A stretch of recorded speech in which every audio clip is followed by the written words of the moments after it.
Get 'em, Jimmy, where low shack at? The bottle's getting empty up the crack and we stacking chips, all of it's what I want. Plus money winners, that's what I'm on. You can say I'm gone. I prefer elevated pub sports radio. Time to get educated, get produced. Leave the juice, letting loose with so much abuse that the bookies wanna call it truth. They getting slaughtered. Can't forget Jeff and low baggers in the chat. That's a lethal weapon 'cause we be pubbing.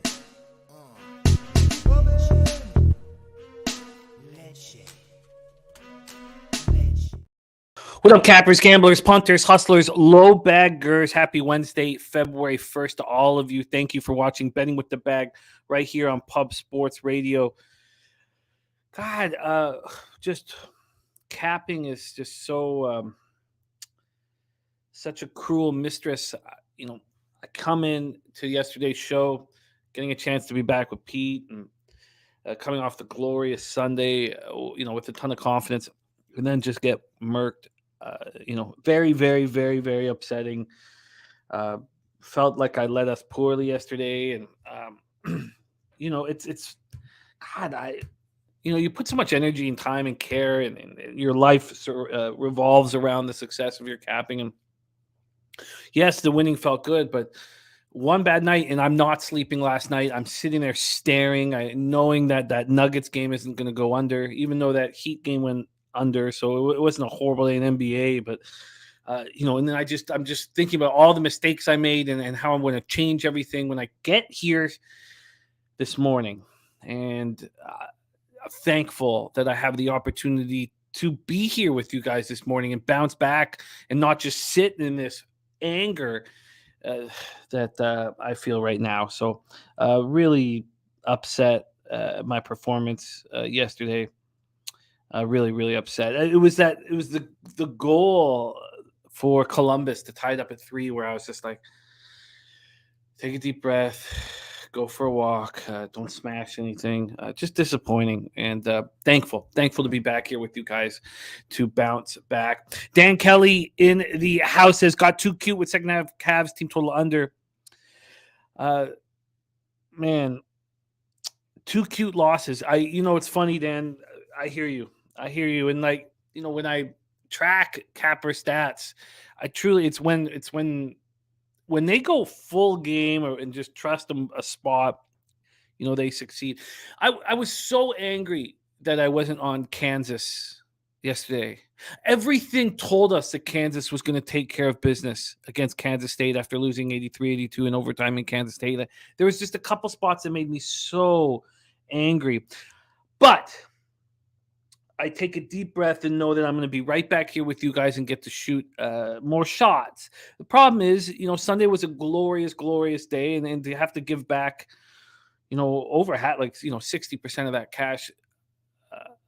It hurts, it hurts. But thankful to be back here with you guys right now. Sammy Comer on the Warriors money line and the Warriors -2.5. Mike Wilkerson on Creighton team total over. There's Mike M says, let's run it up today. New month, new bills to pay, fellas. You're right. J Tub, Nutflush Allen, serious business. Latsy had a great night last night. Looking at Bruins Leafs +5.5. Says getting hot right before the break. That figures, great to have you hot before the break.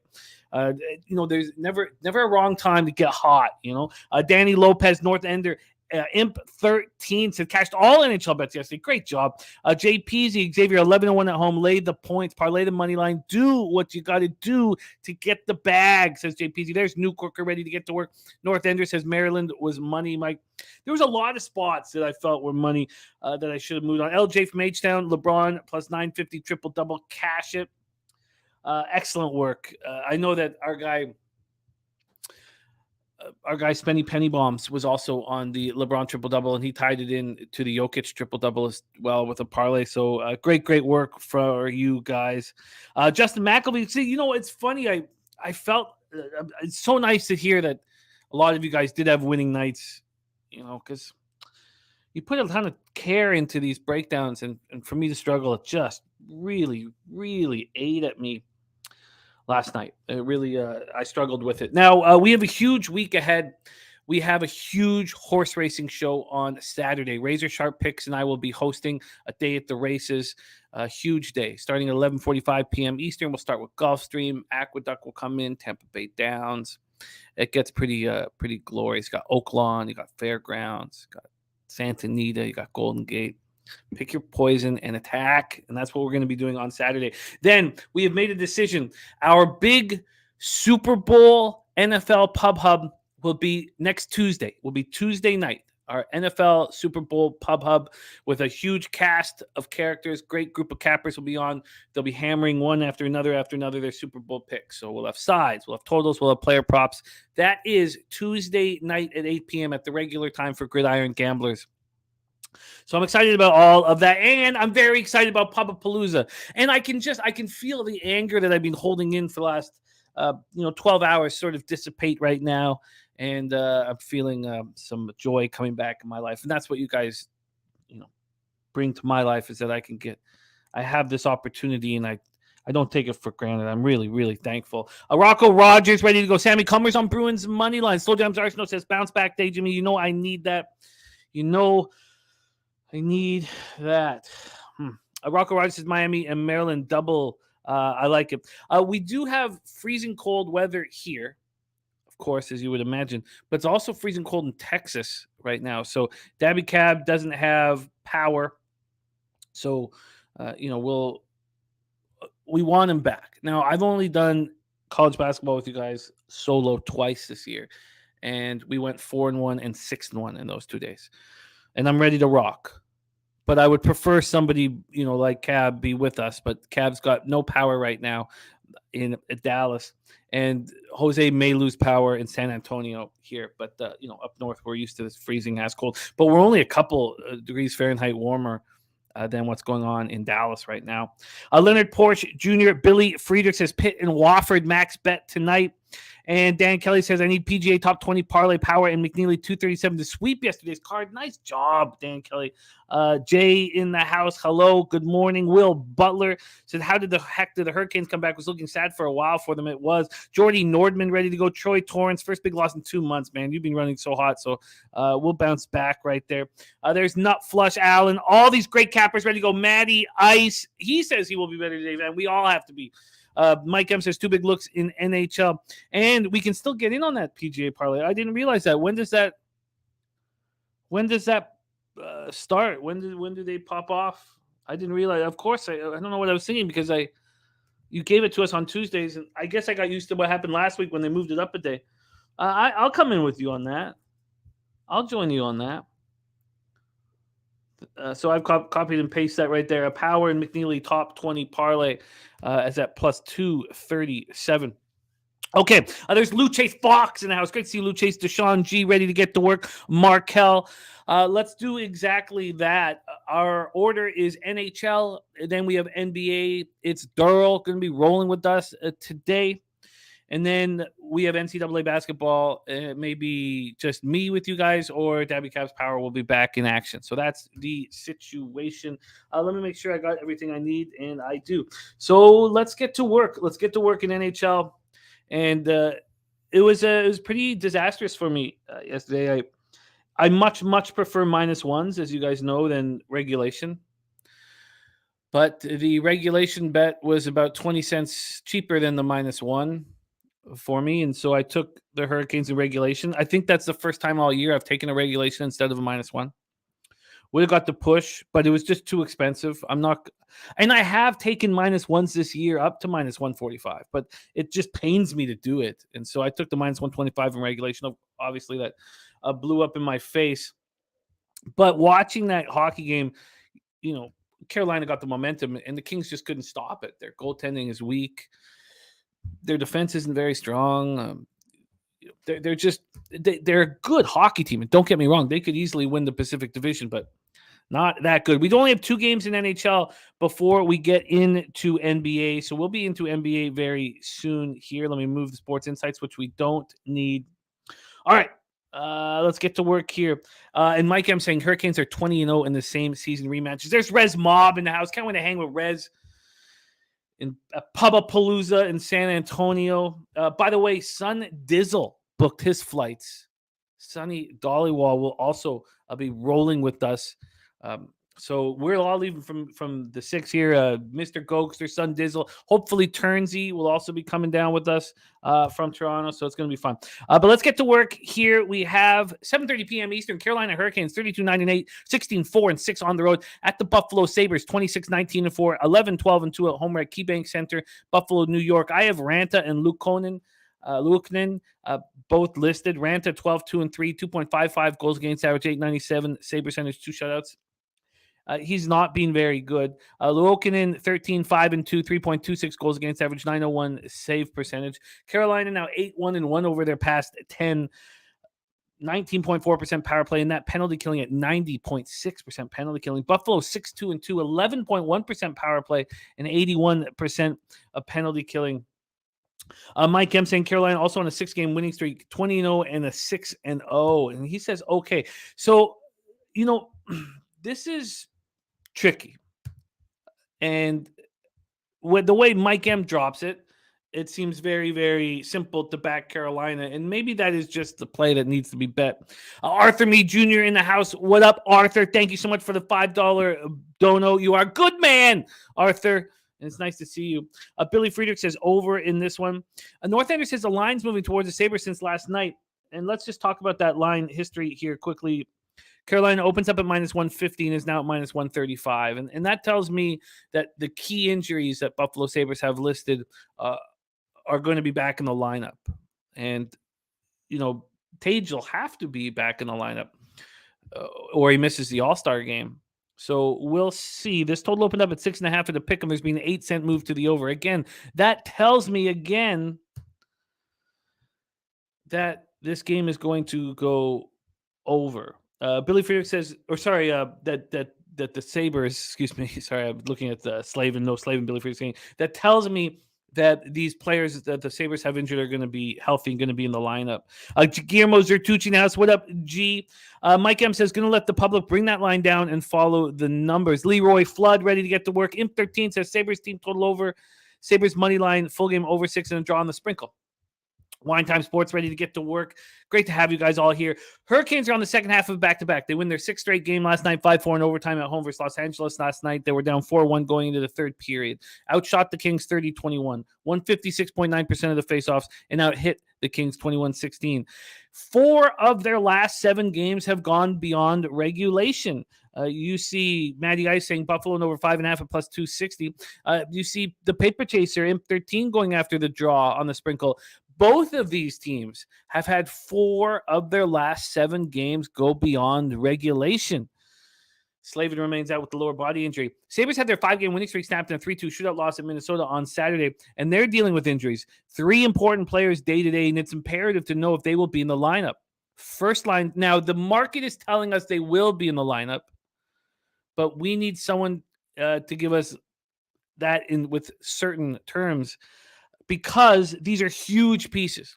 First line center, leading scorer, Tage Thompson, dealing with the upper body injury. A 7th overall pick in the 2019 draft. And second line center, Dylan Cousins, also day-to-day with an undisclosed injury. Cousins has been so good representing a White Horse, right? Is he White Horse or Yellowknife? I forget, but he's from the north, the far north. And Tage Thompson has been absolutely spectacular. There's different ways to look at a trade. Sabres trade the Blues Ryan O'Reilly, and sure, the Blues win a cup. Sure. But and then I guess you have to say that they won the trade, I guess. But Tage Thompson was a big piece of that trade coming back to Buffalo. And good God, does he look spectacular. Matthias Samuelsson is day-to-day with a lower body injury. He's such a big piece because they've been playing dial-in and power so long, that way too long. I think they're playing them too long. And Matthias Samuelsson, their record with Samuelsson in the lineup is so good. So good. And Lucas Bryan says, if we didn't have Ryan, we wouldn't have won the cup. End of story. Yeah, absolutely. No, I get it. I get it. You guys won the cup. And so it's, one of those rare situations where it's a good trade for both sides. And wow, look at this. Lee Davis says, Pistons still have not left Dallas. Wow, Lee says, I wouldn't be surprised if they fly out today. Okay, sorry. And sorry, just our guy Drill ready to go. Yeah, PST as mentioned. Okay, so did I not? Yeah, okay. Okay. Sorry. So let's get to work here. I need to know about these two centers being in the lineup. And I need to know about Matthias Samuelsson in the lineup. And in all honesty, if two of these three are out of the lineup, I'll immediately bet the Hurricanes. If all three are back, I will probably stay off, even though Mike M has given us a perfect setup. Slatsy says Thompson participated in Tuesday's practice and hope to have him available tonight. Slatsy, I would not, and I don't put any fault on this for Tage Thompson, but it would not surprise me if he is not 100% and he plays so that he can be in the All-Star game. And then I put no fault on him for doing that. So I need to know that situation badly, very badly. That is Hurricanes, Sabres. Move on to the next spot on the board. That is the Boston Bruins and Toronto Maple Leafs. Let me just see if I can come earlier.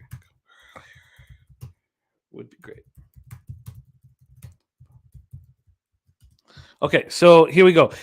Bruins 38-7-5, 16-6-2 on the road at Toronto Maple Leafs, 31-12-8, 24-4 at home. Scotiabank Arena in Toronto, Ontario. Boston coming in off their first 3-game losing streak of the season. We have Ullmark up with Samsonov. Samsonov will be in net right now for the foreseeable future as there's an injury to Matthew Murray right now.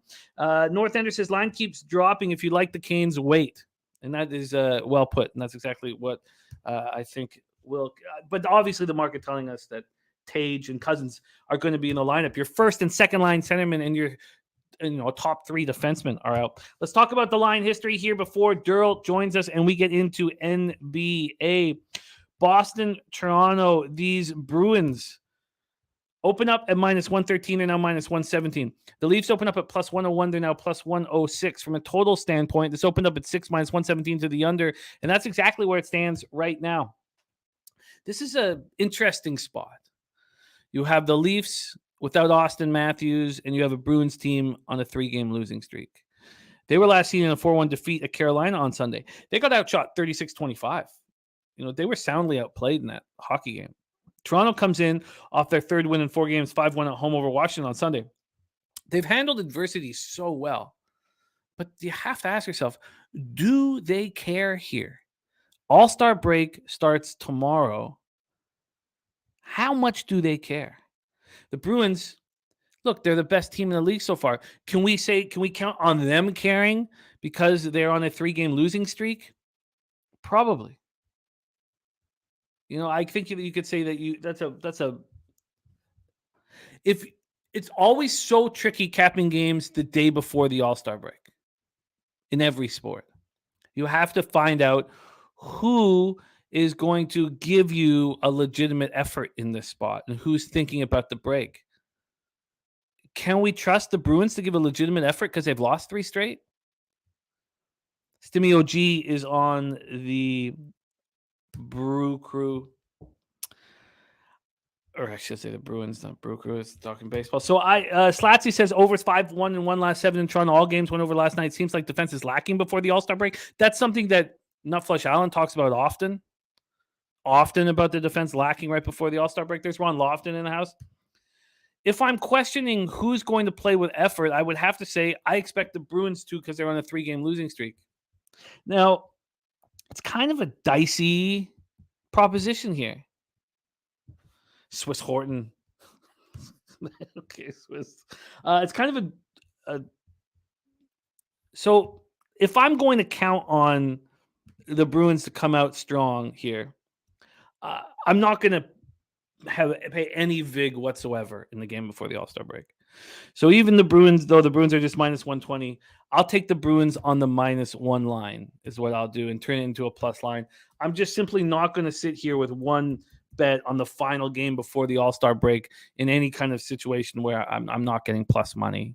So I I think I'll do that. I think I'll take the Bruins -1. This makes me a little nervous just because the Maple Leafs have handled adversity very well.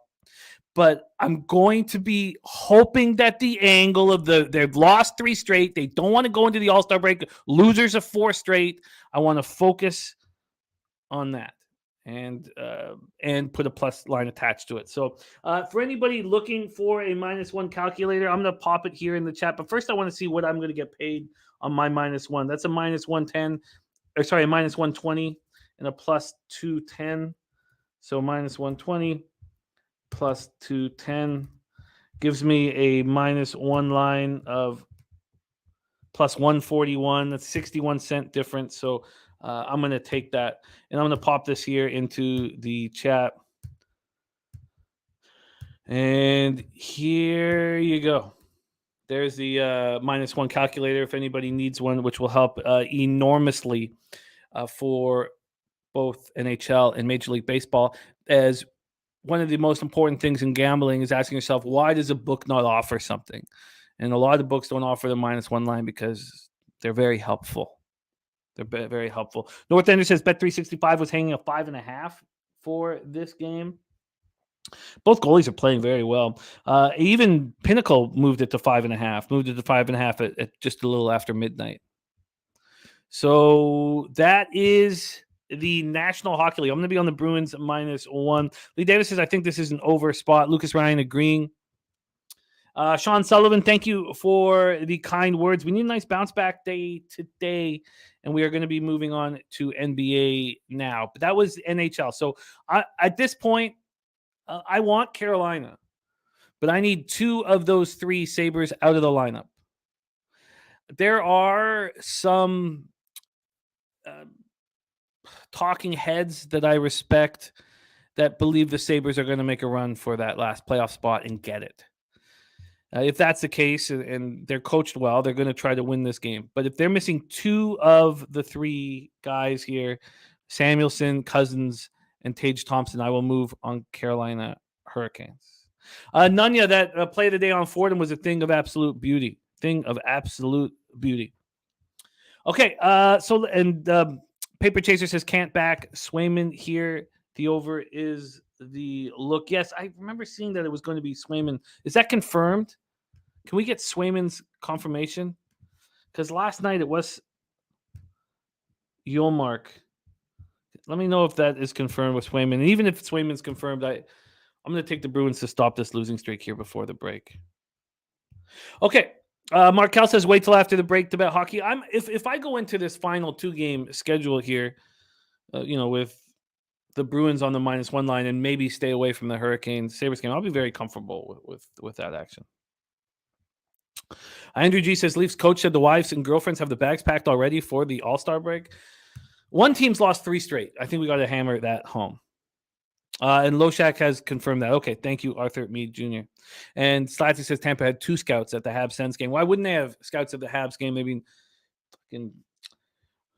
taking advantage of that. Man, I know it's a new management staff, but they've been sure taking advantage of it here. Okay, let's move on to NBA now. We have Durrell joining us here shortly. Yesterday, we cashed the under very, very easily in Miami. Cleveland under 211.5 and lost on the Pelicans Nuggets under, which kept me up until 3 or 4 in the morning, just seething anger. Durrell right now is 32-32 on our show, hitting at 50%. He's down 2.3 units with an ROI of 15.54. Or sorry, that's me. ROI of minus 3.59%.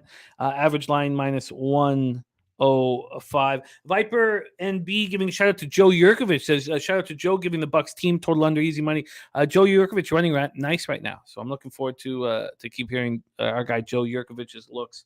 But Durrell right now at 32-32, down 2.3 units. I'm getting destroyed in NBA, and I was here last year and I turned it around before the All-Star break. The All-Star break is February 19th. We have 18 days before the All-Star game, and I need to turn this shit around a sap, and I'm going to be firing shots here. Slow Jam says, Wham Bam, thanks for the Scott Foster tip in the Lakers game. Easy money. Rocco Rogers says, early lean to the Grizz first half, and Markel is on the Grizzlies first half. So let's get to work. Daryl will be joining us shortly. Sammy Comer just moved on the Wiz first quarter. But let's go. 7 p.m. Eastern. Washington Wizards 24-26, 12-16 on the road at the Detroit Pistons 13-39, 6-19 at home. We're at Little Caesars Arena in Detroit, Michigan. And okay, and then Jose is going to be joining us shortly. So I've got to get over here, and so we got power issues for our Texas Cappers. But our NBA expert comes to us from Los Angeles, California. No power issues there. Let's bring him on and get to work here with Washington Wizards, Detroit Pistons. Daryl, my man, welcome to the show. How are you? All right, we do have power issues there as well. The fuck, man? Unless he's being stoic. Okay, we'll pull him out here and get him to figure out his power issues. God damn! Starting to piss me off, all these issues that we're having, dude. Okay. Oh, okay. Are we good? Yeah, we are good. All right, cool. All right. Good morning, man. Yeah, a lot of Texas issues, man. It's kind of reminiscent when I was there and had that little freeze going on. But I'm in Sunnyside, Cali, man. Ain't it frozen here? So it is good to be back, Jimmy. Good to be back, man. Happy, as always, to be talking ball with you, man. Shucks, let's just get right to work. Let's get right to work. What's the mantra? What do I always say? Any day above the ground is a good day, man. Any day on this side of the grass is a good day, right? So yeah, we don't have time to deal with any issues. Let's just get right to work. You had 3 first quarter bets with us on Thursday, January 26th. I don't want to talk about it. I don't want to talk about it, Jimmy. But I don't give a shit what the spread is. Play today, cashed again. Yeah. So that's cashing and cashing. So. And look, we all saw what you did last year over a full season, and we expect it to move in that direction. And this is right around where you got white hot last year, about 2 weeks, 3 weeks before the All-Star break. So let's get into attack mode. Wizards, Pistons here at Little Caesars Arena, Detroit, Michigan. Washington's won 6 straight. Over their past 5 and playing at a pace of 100.4 possessions a game. Detroit 1-4, playing at a pace of 103.80 possessions a game. Let's go over to the line history and the cash and then set a table for our guy, Daryl. Move over to NBA, and here we go. Washington, Detroit. Man, Detroit has been good on the second half of back-to-backs this year. But that's about the only good thing you can say about him. Actually, that's not true. Bogdanovich is being an absolute monster. Where would this team be without Bojan Bogdanovich averaging 21.4 points per game? That's in his 9th season. He's averaging a career high in points. This opened up with the Wizards at -5.5. The Wizards have moved to -7. That's a lot on the road. This total went from 236.5 up to 238.5. It's come down to 237 here in this one. Let's take a look at the cash flow for this one. We have 4,662 tickets in. 26% of the tickets and 42% of the cash is on the Pistons, but the market's moving towards the Wizards. Public is all over the Wizards, 74% of tickets. And then 35% of tickets, 71% of cash is on the over, but some have deemed it too high. Well, let's talk about this last game. Denny Avdia, the Palestinian, goes for 25 points on 10 of 12 shooting, calling him Turbo out there. This guy is loved by this basketball team. He's loved by the media out there. Anybody who talks to this guy, they love him. And he had a career-high 25 points on 10 of 12 shooting. This is the final game of a 5-game road trip. Beal went for 21. Avdia went for 25. The Pistons come in off their second straight loss, 111-105 at Dallas. Luka went for 53 in the loss. Detroit, in the Pistons loss, of course. Detroit, which begins a 4-game homestand. So here we go, 4-game homestand for them. They've lost 9 of 11. Take it away, Daryl. Wizards, Pistons. Beginning of the season last year, they already played. Wizards got them. They got them, 120-99. If you ask me, I think we need to be really talking about how good the Wizards are right now. I mean, these guys right now are on 6-game tear. And they're covering these spreads while they're doing it. The points have gone up. The defense has gotten better. And I personally think, in my opinion, this is the right time to buy on the Wizards. It is. That's just the way I look at it.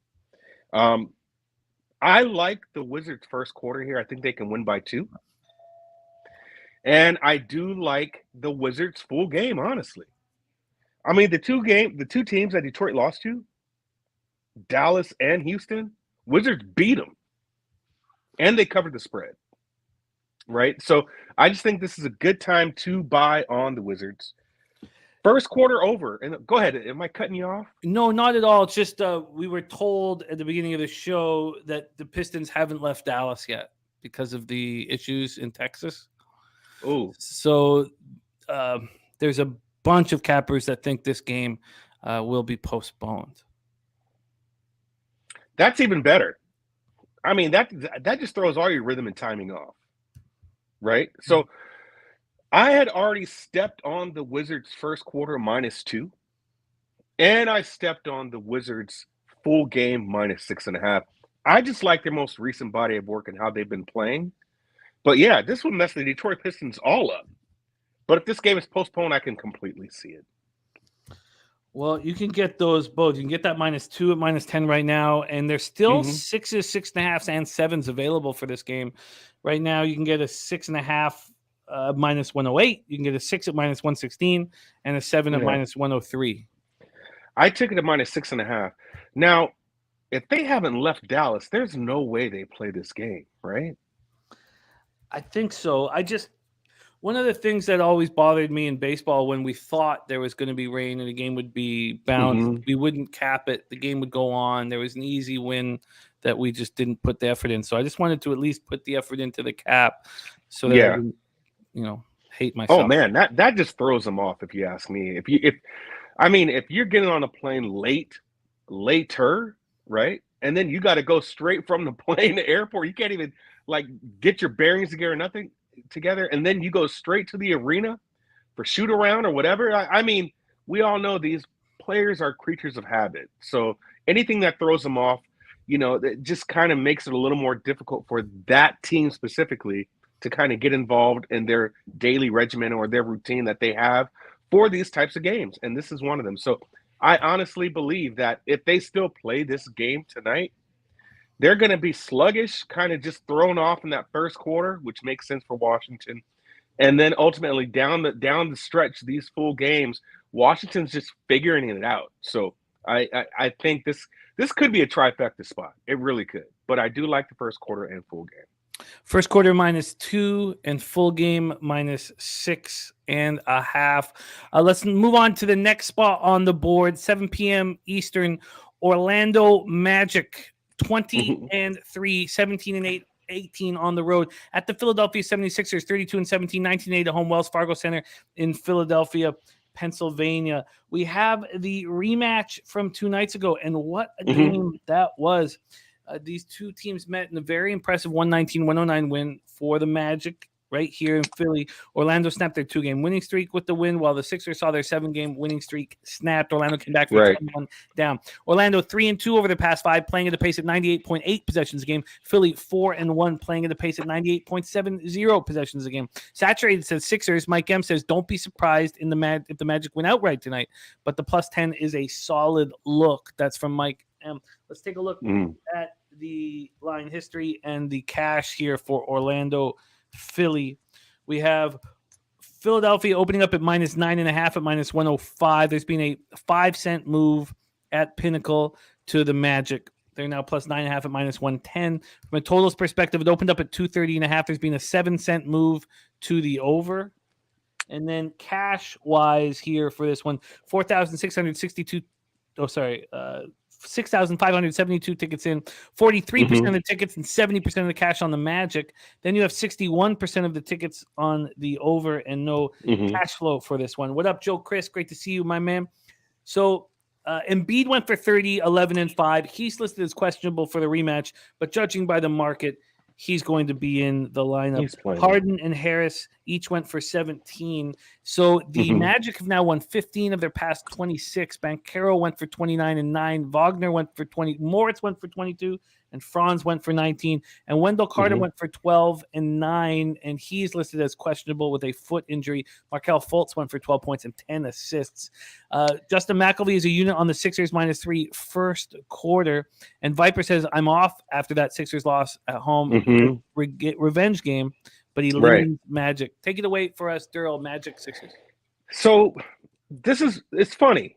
Orlando wins by 10, right? And this line is still the same as last game. So are the books not really giving any credit to that Magic win? Seems like they're not. This is one thing that I did notice was that third quarter.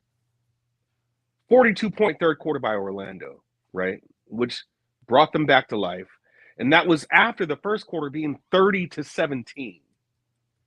So I'm just wondering if the books just think it's going to be kind of the same type of game, but without Orlando having that massive quarter that they did. Why would this number still be the same?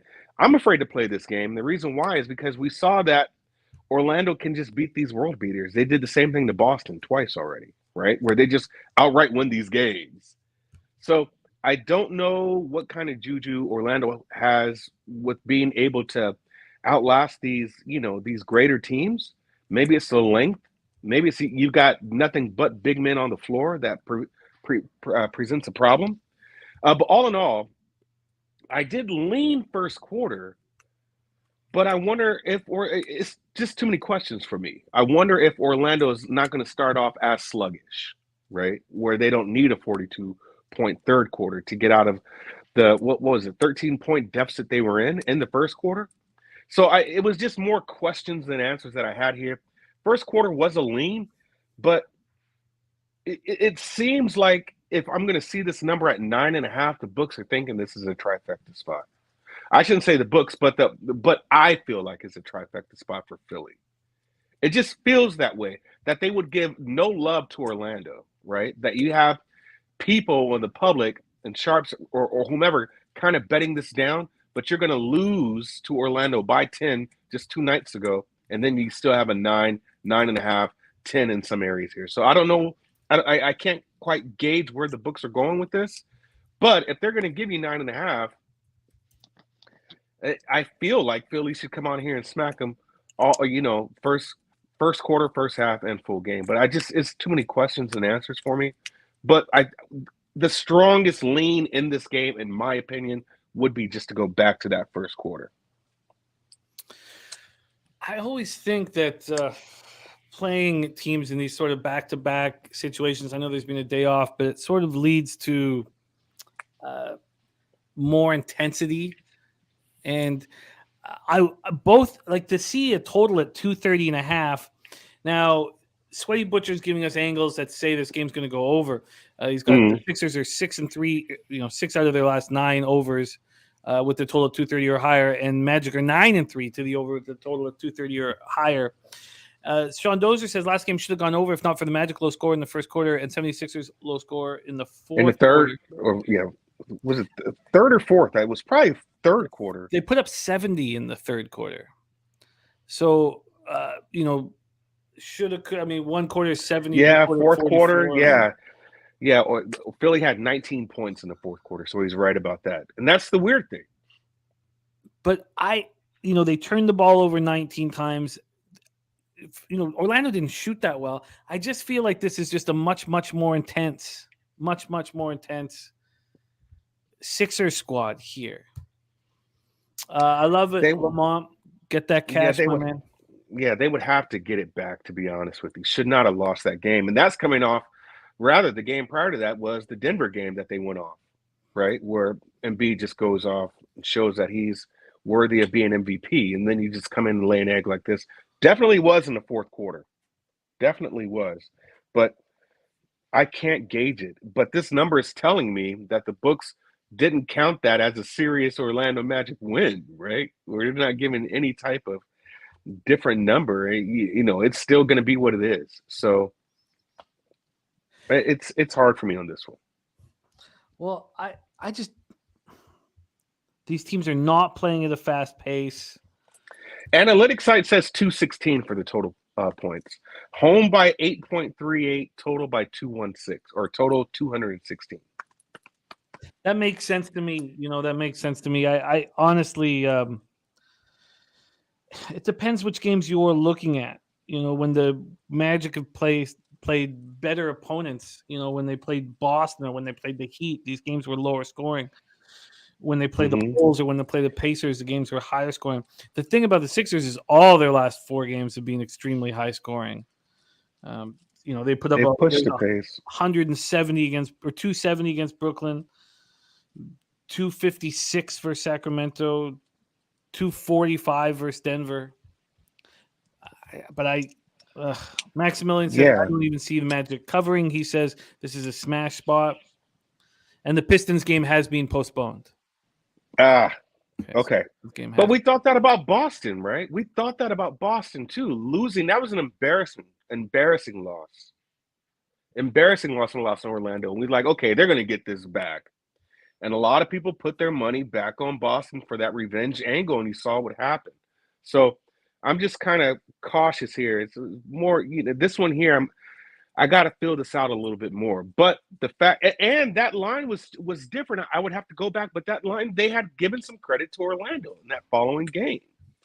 This one here, they're not giving any credit whatsoever to Orlando. This is just going to be a Philly spot, and Philly's going to smash them. I'm just a little cautious here. Yeah, I'm going to. I want the under. I want the Luce's big storm, and the Detroit hasn't got out of Dallas yet. So postpone. Yeah. Okay. All right. So let's keep rolling here. I do want the under, though. I do want the under, and I'm going to sit with it for a little longer. Also, we haven't got a cash flow. This is the only game that hasn't given us a cash flow on the total. We do know that 61% of the tickets are on the over, but no cash flow at this point. Let me see if I can refresh and see if they'll give me one. Interesting. Would help to see what's going on here. If you're going to give me 2 teams playing at this pace, then I'm going to, and it's a 230. I mean, I already stepped on the Jazz Raptors under at 230.5. That hasn't moved, but we'll talk about it. Sweaty Butcher is off the total. Thank you. I expect to move on this total. Let's move on to 7 p.m. Eastern. Portland Trailblazers 24-26, 10-15 on the road at the Memphis Grizzlies, 32-18, 21-3 at home. FedExForum, Memphis, Tennessee. Portland 3-2 over their past 5, playing at the pace at 97.20 possessions a game. Memphis 1-4, playing at the pace at 101.60 possessions a game. Let's take a look at the line history here for this one. Portland, Memphis. Memphis opening up at -5. They're now -5.5. Total wise opened up at 234.5 and a shot all the way up to 238.5. So big movement to the over, slight movement towards Memphis. 4,713 tickets in. Sports Insight's given slight line value to the Trailblazers. 83% of the tickets and 79% of the cash is on the Grizzlies. And then 43% of tickets, 85% of cash is on the over, and the book's concerned about the over. Nice job, DC Capper in the house. Love seeing you get that cash, my man. And he's got Minnesota Rutgers under 125.5 and New Hampshire -2.5.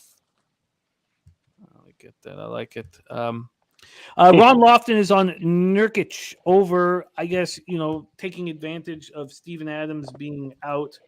And I get it. Let me just copy and paste DC's action here so we can discuss it. Get that here. Mendes Servant says last year they smashed them. All the dough was on the Grizz. Things have changed here. So it depends. Look, do we focus on Steven Adams being out and the Grizzlies looking vulnerable, or do we focus on what the Grizzlies have been doing at home? Portland 3-2, as I said, 97.2 possessions a game. Memphis 1-4, 101.6 possessions a game. Portland comes in off their 3rd win in 4 games, 129-125 at home over Atlanta on Monday, an Atlanta team that didn't have Trae Young in the lineup. So Lillard is going off right now. He's going off, put up 42 in the win over Atlanta. He's averaging 42.3 points per game over his last 4. The Grizzlies snapped their 5-game losing streak with a 112-100 win at home over Indiana on Sunday. Their 8th straight win at FedEx. They're 21st in their last 24 games. Ja puts his 5th triple-double up last game. They were 19 points down, 27, 15, and 10 he went for. And Jaren Jackson Jr. is playing excellent. 28 points, 8 boards, 5 blocks. And Danny Green will be making his season debut. I don't think he'll get much more than 10 minutes, 10, 12 minutes. Take it away here for us, Daryl. Blazers, Grizzlies. Yeah, okay. So we got to talk this one out. I did make a small play already on this. So I'm going to have to, if I made it, then I got to make it official.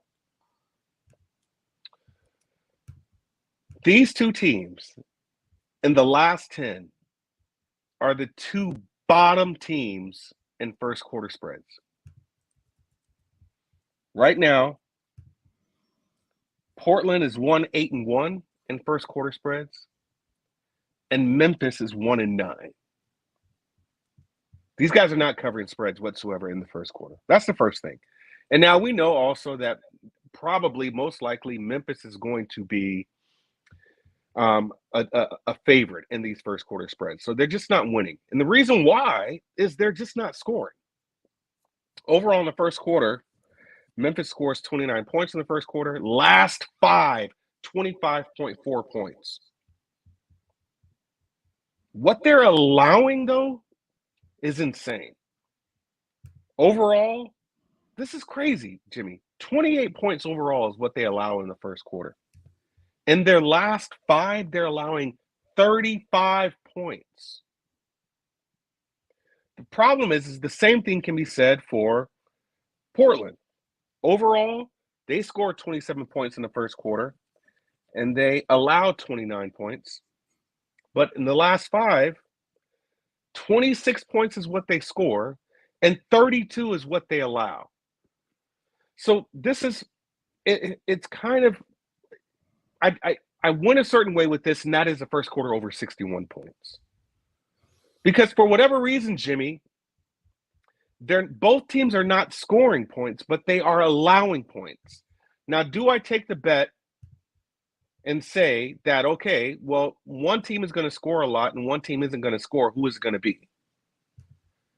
Since I couldn't really garner a side of who that's going to be, I would rather take the first quarter over, because we know that one team is going to allow to score a certain point, allowed to score a high amount of points, and the other team isn't.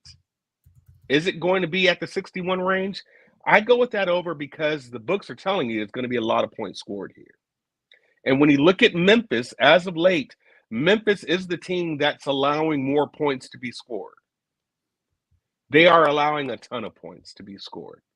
So is this a spot for you, Portland, to get right? You lost to Toronto, but you got right with Atlanta. But you can win some games here.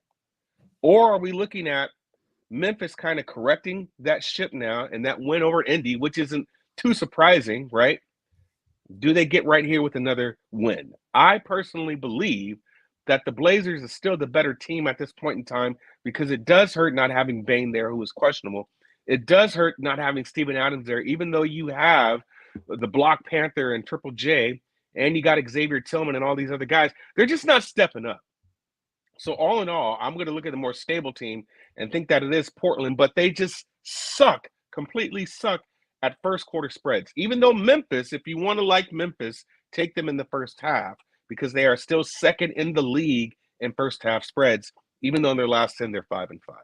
So all I got to say is, I know that's a long-winded approach to saying my definite bet here is the over 61.5 in the first quarter, because one team is going to allow points and one team isn't going to score that many. But the 61 is telling me that both of these teams are going to score. Over 61. Do you think do you expect Desmond Bane to be in this game? He's questionable. He's missed 2 straight. Yeah, see, and who's that coach? Jenkins? What's the Grizzlies head coach? Is it Jenkins? Taylor. Oh yeah, what the hell's wrong with me? I think personally that he's got the ear of his players, and Taylor Jenkins, yeah. Taylor Jenkins. if they hadn't won against Indy, then I think it would be more of a rush to get him back. So I think he does go. I think he goes because this is a harder team. I think he goes. I really do. They need him, man, because your glue guys aren't stepping up. They need him. So I do think he goes. The Blazers can't be trusted on the road here. I mean, if Bain's announced in the lineup, I mean, the market's not telling us that he's going to be in the lineup, right? I mean, the 5.5 is, with the way I think he goes. I do. I just think he needs just some sort of boost. They just look lackluster. They look stagnant right now. He's got to get up and go. He does. If he can play, he's going to play. I know they say that. Taylor's not going to be the type of coach that says, okay, we'll give it one more day. They need to. They've lost a lot of games. They need to make up some ground. They really do. And so, if you're supposed to put away Portland, you better find a way to do it. That's all I got to say. So I think he goes.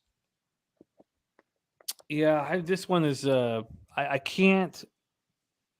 If Desmond Bane is in, it changes the complexion so much for me that I need to know if he is in or not.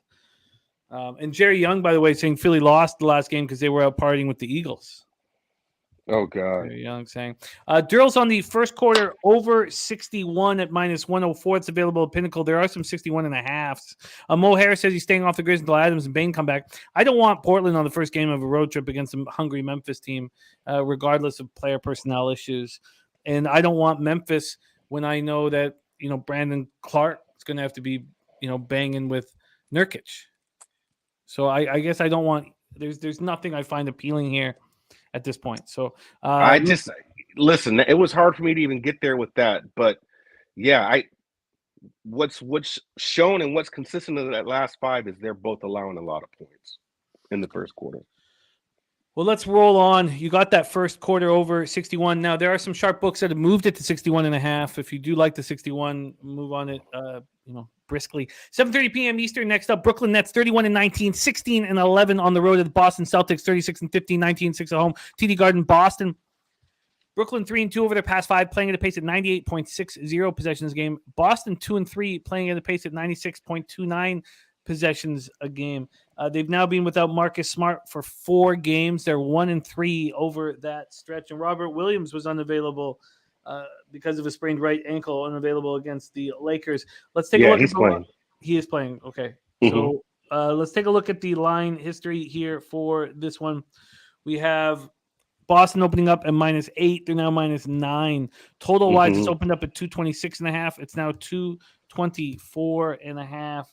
Cash flow for this one, 10,674 tickets in, 58% of the tickets, 73% of the cash on Boston. Market moving slightly towards them. 47% of the tickets and 92% of the cash on the under. Danny Lopez says Brooklyn plus the points. Slow Jams Arsenal says double revenge for Brooklyn. Boston got away with one when they beat the Lakers. I'm all over the net, says Slow Jams Arsenal. Astute Chaos is on the first half over.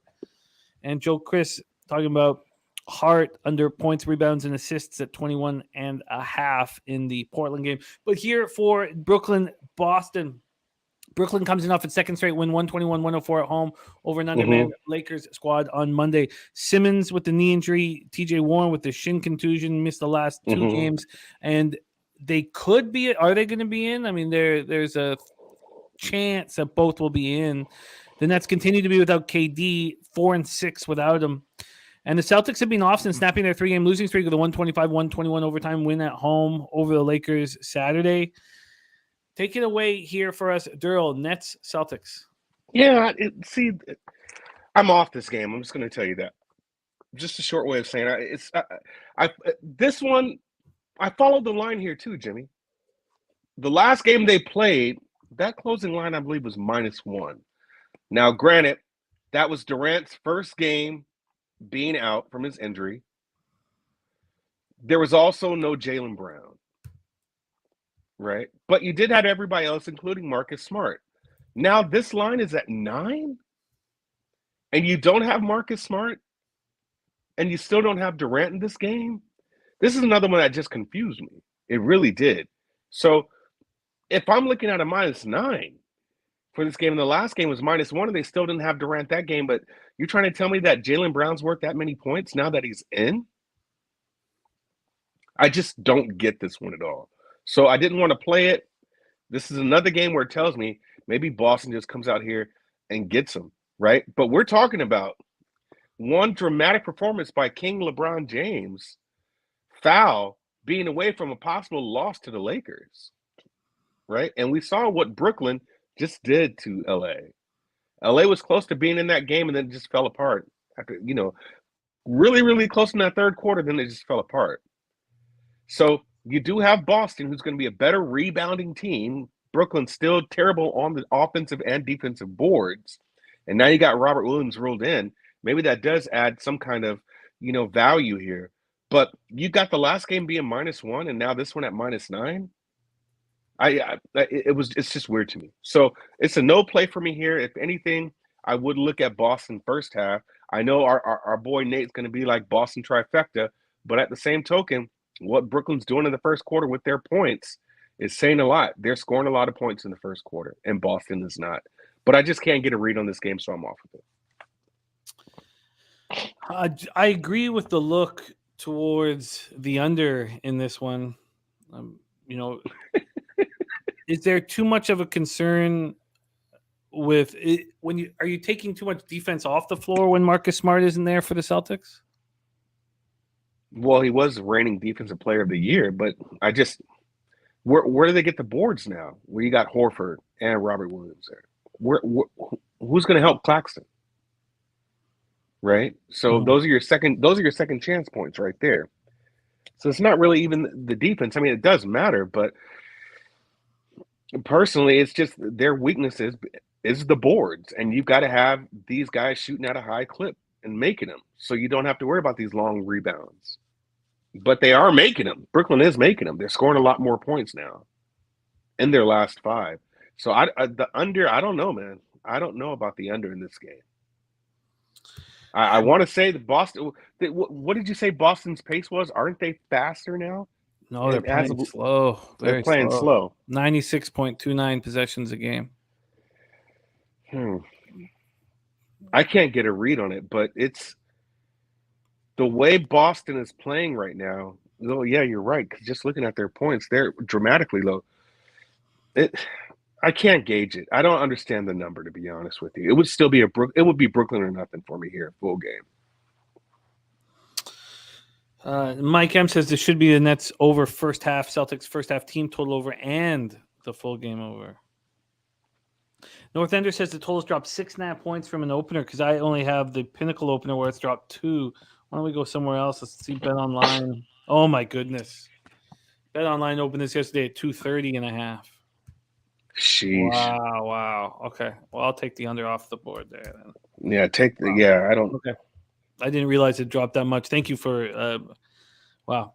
There's Cheshire Cat in the house. Let's move on to the next spot on the board. No action for us in Brooklyn, Boston. 8 p.m. Eastern, Oklahoma City Thunder, 24-26, 9-15 on the road. At the Houston Rockets, 12-38, 7-17 at home. We're at the Toyota Center, Houston, Texas. Both teams 2-3 over their past 5, playing at a similar pace. Thunder 99.6 possessions a game. Houston 101.00 possessions a game.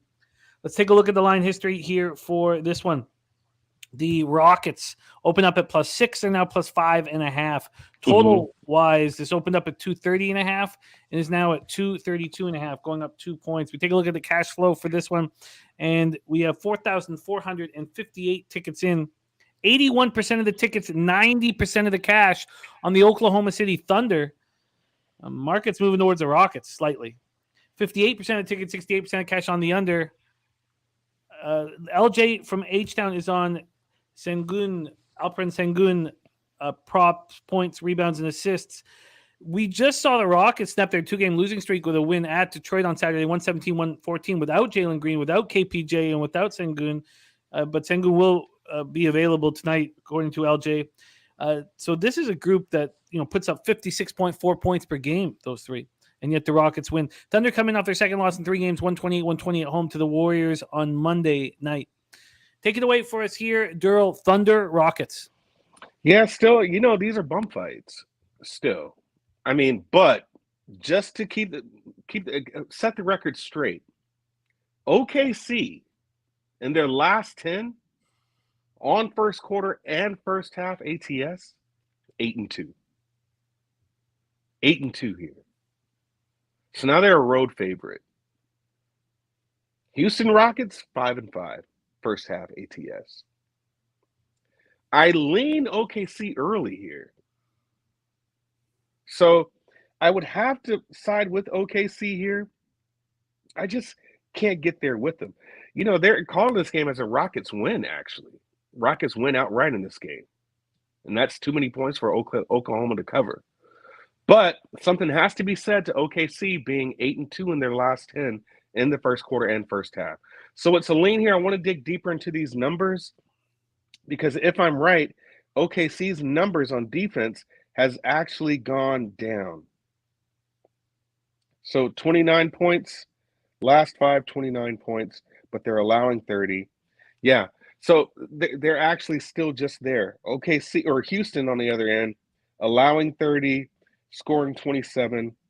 They're pretty much on par. So if you like OKC, I would probably look at them early. Look at OKC early. If you like the Houston Rockets, just take them full game. Look at OKC early, Rockets full game, but no play for me. There's a bum fight in the Toyota Center. I guess the Thunder changing that storyline for them. All this cash on the Thunder and market moving half point to the Rockets. I'd like to find a way to back the Rockets, and that's a very difficult thing to do. There's Jimmy Gomez in the house. What up, Jimmy? Let's move on to the next spot on the board. 8 p.m. Eastern, Golden State Warriors 26-24, 7-18 on the road at the Minnesota Timberwolves 27-26, 18-11 at home at Target Center, Minneapolis, Minnesota. The Warriors 4-1 over their past 5, playing at the pace of 102.9 possessions a game. Minnesota 3-2, playing at the pace at 101 possessions a game. Let's go to the line history here for this one. We have Golden State Warriors opening up -2.5. They're now -3.5. Total wise, it's opened up at 240. It's now at 238. These are pinnacle lines. Let's move over to and Saturated says Sengun is how you back the Rockets, Jimmy. I stay away from player props as much as I can, but I can understand the look, and if LJ is on it too, there's a lot of great cappers who believe in him here in this evening. But let's take a look at this Warriors spot. We have 65% of the tickets on the Warriors and 48% of the cash, but it has moved a point in their direction. Then we have 61% of the tickets and 98% of the cash on the under, 61 and 98, and the total has gone from 240 to 238, so it has dropped 2 points. Warriors coming off their third straight win, 128-120 at OKC on Monday. So Curry goes for 38, Thompson 28, and Wiggins returns. Wiggins and Poole went for 15 each. Draymond went for 7 points, 9 boards, 12 assists. These teams played in November, and the Warriors destroyed them in Minnesota. I always question Minnesota's heart, so I don't know if they care. They had their winning 3-game winning streak snapped in a 118-111 overtime loss at home to the Kings on Monday, and they'd won the first 2 straight of a 6-game homestand. So now we're on game 4 of a 6-game homestand. I love game 5 of a 6-game homestand. I don't mind game 4 at all either. And Edwards went for 33. He's averaging 34 points over the past 6 games and hitting 50.8% from 3.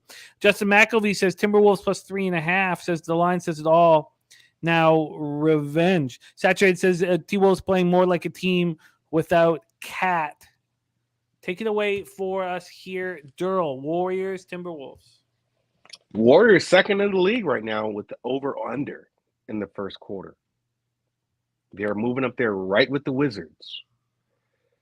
But in their last 10 for both of these squads, they're 4-6 to the over. I don't know how to play this game, but I do like the Warriors here. I think this is going to be a Warriors first quarter spread for me. Warriors first quarter, and it's only because of the amount of points that they're scoring in the first quarter and the amount of points that Minnesota is allowing in the first quarter. Warriors are way over their season average. They're right now one of the top 5 high-scoring league or teams in the league in their last 5. They're giving you almost 33 points. Minnesota is allowing 30 points in the first quarter, and they're only scoring right now 28. So I think we're really, really sharp here with this line. If this line is at 1.5, I'm going to jump on it. What do you have for this first quarter line? You get the Warriors first quarter -0.5, a -115, or -1 at -105. I'm going to play that right now. The half or the 1? -115 for the half? Yeah. I'll take that. Lee Davis says, Wolves games are consistent pain. Wolves are my current highest edge of the day. So my first thought when I see this with game 4 of a homestand, knowing that the Warriors are 7-18 on the road, that I think there's value. I mean, to imagine that a team that's 7-18 on the road would be a 3.5 point favorite against a team that's 18-11 at home throws you for a loop. Mm-hmm. And also that the Warriors have gone from 2.5 to 3.5. In fact, the Timberwolves, when Lee Davis says the Wolves are paying, the Timberwolves are so tough to bet on that they make me want to throw my computer out the window. Like I get so angry watching them play. It's a little easier not seeing Cat out there fucking lollygagging around the perimeter. I stress the term gagging in his lollygagging. Warriors, Wolves. I want to back the Wolves. I do, but nope. I wouldn't do it early. I would not do it early. I would not. Give me the 1. Give me the 1 because that's where I just played it. Just give me the 1 for this. All right.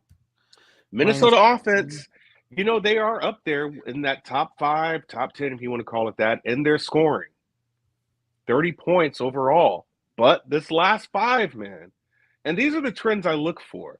Now, maybe that's keeping me 50-50. Maybe it's about spots. But, yeah, we do got to talk about it. I think the public is going to look at how terrible Golden State is on the road, which they are. They've kind of turned that around at times. This is the perfect team to do it to. Minnesota scores 30 for the season. Last 5, 27 points. Sometimes you just can't fix stupid here. Golden State, man, 30 points for the season first quarter. Last 5, 32. So these teams go in opposite directions as far as their scoring. So this is where I like to play that type of team. And with the line this low, it could be ugly in the first quarter, and then Minnesota just kind of digs themselves out of a hole as the game progresses. So for right now, I'm confident on that first quarter. Janelius rocking the Warriors team total over 120.5. Mike M interested in the Ant double-double at plus 800. And again, when the term comes up, God, I can't even say the term without flashbacks to fucking family meetings when I was younger. Your intervention. Oh, fuck. But there's optional misery, like, do you really want to sit here and put your hard-earned money on the Minnesota Timberwolves? Also, the 1 point move to a team that's 7-18 on the road. At what point do you trust the market? I trust it. They beat OKC at OKC. That's fine. You beat Toronto and Memphis. Toronto's a pretty tough game. But you beat them. You're covering the spread for the exception of Memphis, right? But you're getting it done. You won at Cleveland. You won at Washington. You won at San Antonio. So they're starting to recover a lot of these games that they were losing on the road. You're starting to win games right now. Yeah. Mind you, the teams might be bad, but we could still kind of say the same for Minnesota. They beat Sacramento the first time they lost to Sacramento. You beat New Orleans and Memphis, but you lose at Houston. So it's like if you have high blood pressure because you're trying to gauge how Minnesota is, I'm telling you, you probably rightfully so should have it. But I just think Golden State's in a better position. Yeah, I'm going to stay off the spot. Sammy Comer says Golden State will have a massive positive regression on the road. They'll stack wins, and Curry talked about the importance of going on a run. Sam knows. Yeah, if I was just solely trusting the market here, with the home road dichotomy of these records, it makes me want to, flip and move to the Warriors. I'm not going to do that. So I'm just going to move on here past this one. Durrell moved on the Warriors first quarter. He had the option of the -0.5 at -115 or the -1 at -105, and he chose the -1. Gerald Jones says Wiggins back in mini. Look, Wiggins is shown character with the Warriors, but if you had asked me 2 years ago if he cared about playing Minnesota, I'd be like, what? No. What, an NBA 2K? Like in what? What does he care?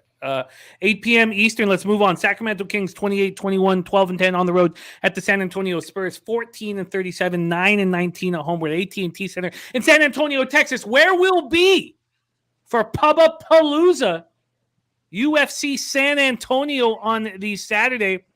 And we have more things in store that we are working on, added things for Pubba-Palooza here. I'm really excited. And we're going to be at the UFC San Antonio all together. And it's going to be a lot of fun.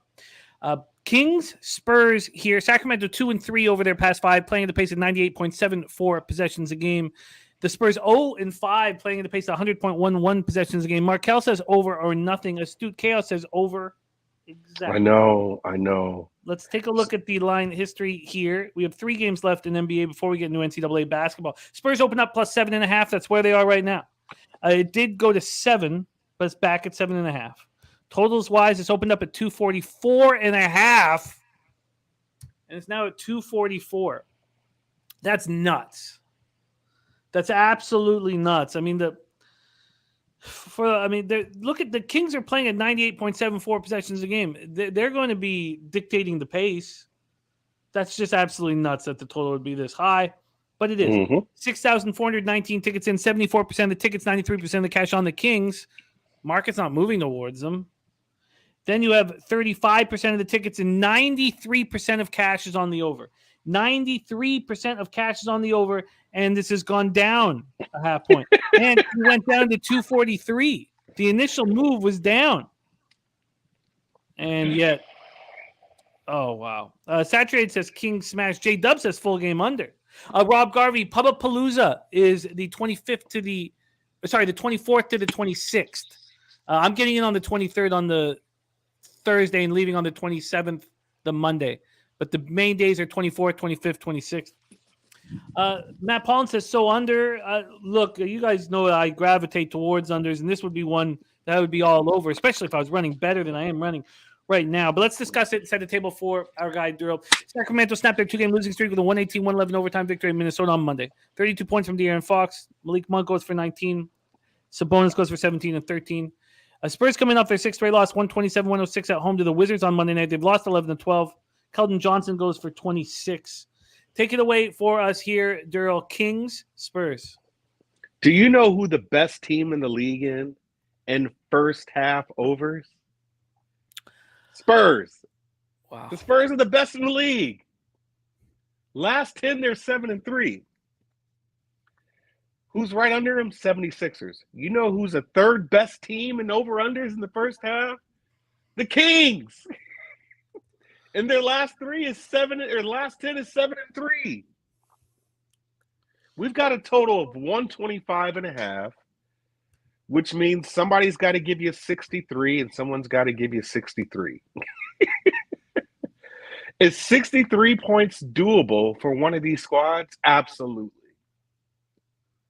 Right now, if we look at what the Kings are doing, just from a points perspective, in the last 5, they're giving you 60.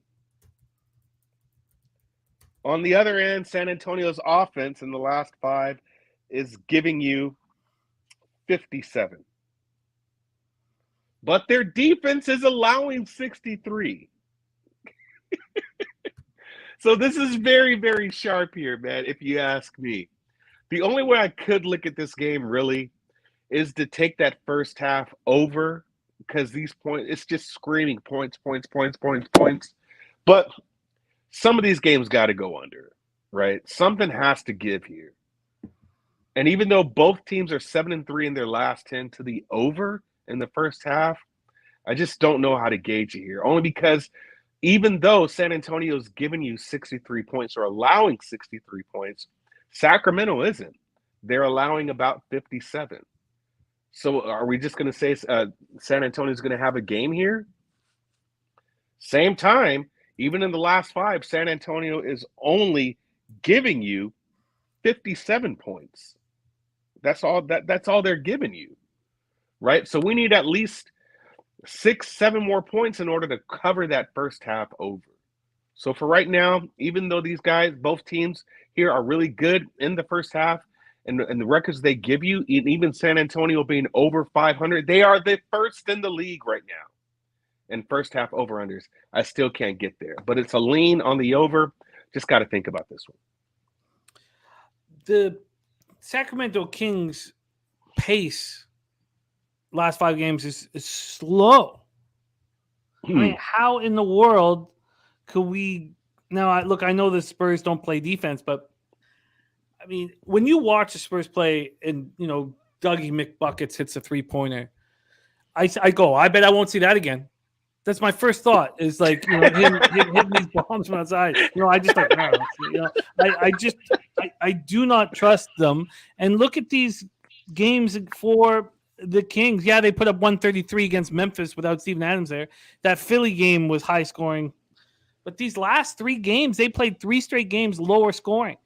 And let's just go back to the Kings road games because we know what they do at home.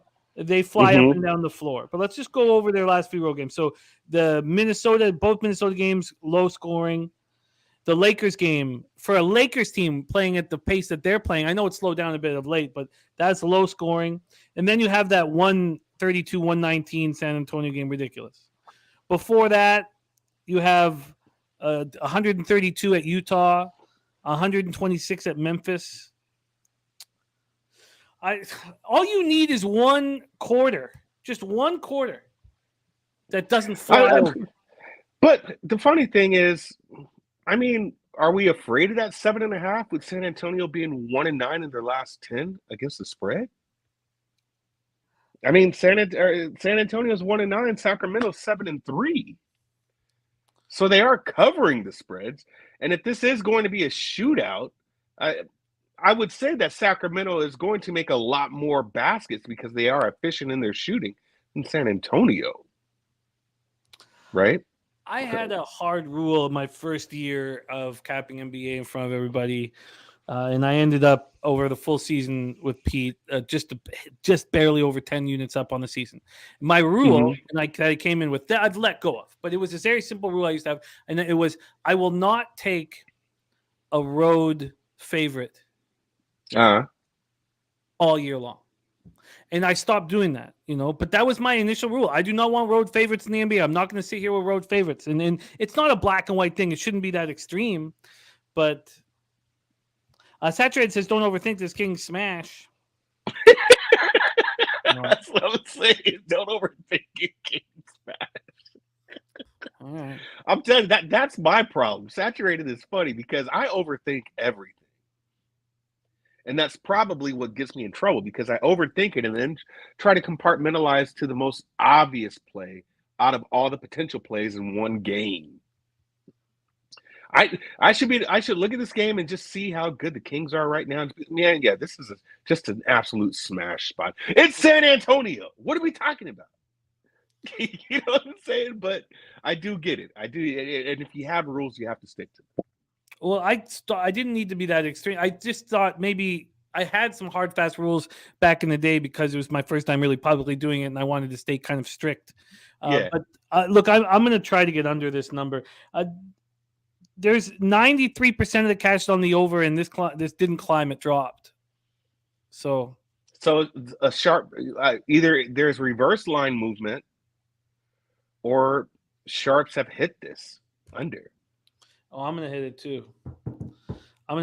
And I don't want the Kings here. Tell me you didn't just say that. It says Kings team total over seems like the right play. Don't see many ways. They don't put up 130 regardless of the game state. I do. You're playing under 99 possessions a game, but I hear you. But even at that, Jimmy, just real quick, even at that, I was looking because that team total over makes sense also. You're only asking let me look at this number here really quick, because you talk about the pace, Jay, right? Maybe last 3, but last 5, they are putting up lower numbers. So to your point, overall, they're averaging 119.5. But in the last 5, they're giving you 116.6. So that team total over may not be as spicy as it may look, you know? So if you're liking the under, Jay, this could be a time to give it to you. The only problem, though, is that San Antonio in their last 5 is allowing 130 points. They're allowing them. So regardless of pace, if they got to push it, you know, I know that's a big important stat to you, but that's a lot of points that San Antonio is allowing in their last 5 that, you know, you can make a case for both arguments. The Bucks over the last 5 games are playing at the fastest pace I've seen. Mm-hmm. 109 possessions a game. They put up 124 last night. The team total for the Kings is 125.5. Yeah, you can make a case. You can make there's an argument to be made on both sides. It's just which one do you trust more? You going to trust that pace, or are you going to trust that San Antonio is complete trash right now and anybody can score on them? Astute Chaos says efficiency is way more important. And look, there's truth to that. Don't get me wrong. And maybe I should be putting both up here for our breakdowns. Look, I'm interested in the under, and I'm also interested in the. But even the Spurs team total at 118.5. You tell me the Spurs are going to put up 119 in this game? Yo-Yo Mendes says Kings been playing the Wolves. Their length gives them trouble. That's definite. You know, there's legitimacy there. Gas Report says sack 5-0 against spread for San Antonio last 5. Okay. All right, let's move on. Let's roll on here. That's Kings Spurs. We have 2 games left. The next one. So yesterday, as bad as yesterday went, I came to the show with the under in the Heat Cavs game in my pocket. And the only thing that could have possibly hurt that was overtime. And I've come to this show with the Raptors Jazz under 230.5 in my pocket. So let's get into Raptors Jazz. But with everybody rocking with us here for the NBA segment, I do want to mention one more time, we have a huge Saturday, our first day at the races for the year. Let me just. Razor Sharp Picks Night will be hosting a day at the races. So huge day. All day Saturday, all night. UFC doesn't start till like really late. So we'll have 10 hours of horses and heavy drinking here on Pub Sports Radio. So that's this Saturday. Razor Sharp Picks and myself, day at the races here on Pub Sports Radio. Yeah, my man. Jay, you kind of look like Lord Helmet there with that jockey hat on. I have no idea who that is. Bro, that from Spaceballs. Oh shit, Spaceballs. Yeah, of course. Yeah, I mean, your head is extremely huge in that picture. Well, that means the world to me. I mean, it's that. Geez, that's just ginormous. It looks like an erect penis. Well, I don't like hearing that at all. I don't see any. I don't see any purple veins. Justin McAfee says one thing you taught me, Jimmy: stick to your shit. Says I got roasted yesterday for taking the Heat only because I'm very successful betting revenge spots. Cashed with Heat last night, and Timberwolves plus 3.5 right there. Swiss Horton says you're dating yourself with Spaceball references. You know, it's a breath of fresh air. Hey. Reference. I like it. Another movie that Jose would have no idea what the hell we're talking about. He wouldn't. All right, let's roll on. So we talk. I think that what Astute Chaos said is extremely important, and I probably should add. Because we talk about the efficiency at times has been off the charts this year, which has made things a little more tricky for totals. But Astute likes he likes the Kings, right? Astute Chaos. Let's see what he moved on. Oh yeah, was it the first half over? I copied and pasted it. Yeah. See, that just makes yes, he's on the over. Oh, yes, he's on the over. That just makes a lot of sense. That does. Well, yes, it makes a lot of sense. It makes so much sense that 93% of the cash is on the over. And the line goes down. So, look, So are we going to fade the public here? I am going to fade the public here. Yes. I'm going to stay off of it because this one's going to make my blood pressure go up. So, okay. Well, let's get into Raptors, Jazz. And big thank you to our producer, Jose Bouquet, for making that thumbnail. Of your big head. Come on. Let's stay focused here. Okay. Raptors coming off their second loss in 3 games, 114-106 to the Suns on Monday. And 2 21-year-olds going at it here in this one with Scotty Barnes and Walker Kessler. What a season Walker Kessler has put together here. Let's take a look at the line history here for Raptors Jazz. We have the Jazz opening up -3 and -105. That's exactly where they stand right now. Totals wise, it's opened up at 230.5. It got it moved all over the place, but it also dropped down to 228.5. Dropped to 228.5 this morning. Wow. So it's crazy. So I got in at 230.5, and instead of sitting here thinking, look what I did, it's right back where it started. Wow, that's wild. So it did drop to 228.5 about an hour after I bet it, but not there now. Let's go over to the cash flow for this one. So we have very little implied line value from Sports Insights on this card. The Trailblazers have like maybe 8%, and that's second highest. The highest, though, is the Toronto Raptors, who have full line value in this one. The last time that they had full line value during one of our shows on the road was when they played the Sacramento Kings last week, and they went in and they beat them comfortably. And I was on the under in that one. 7,031 tickets in, 41% of the tickets on the Raptors, and 96% of the cash. 54% of the tickets and 79% of cash on the under. Saturated says, are the Raptors a good team this week? Oh, God, that's a lot of trade talk. Oh, ton. We want it.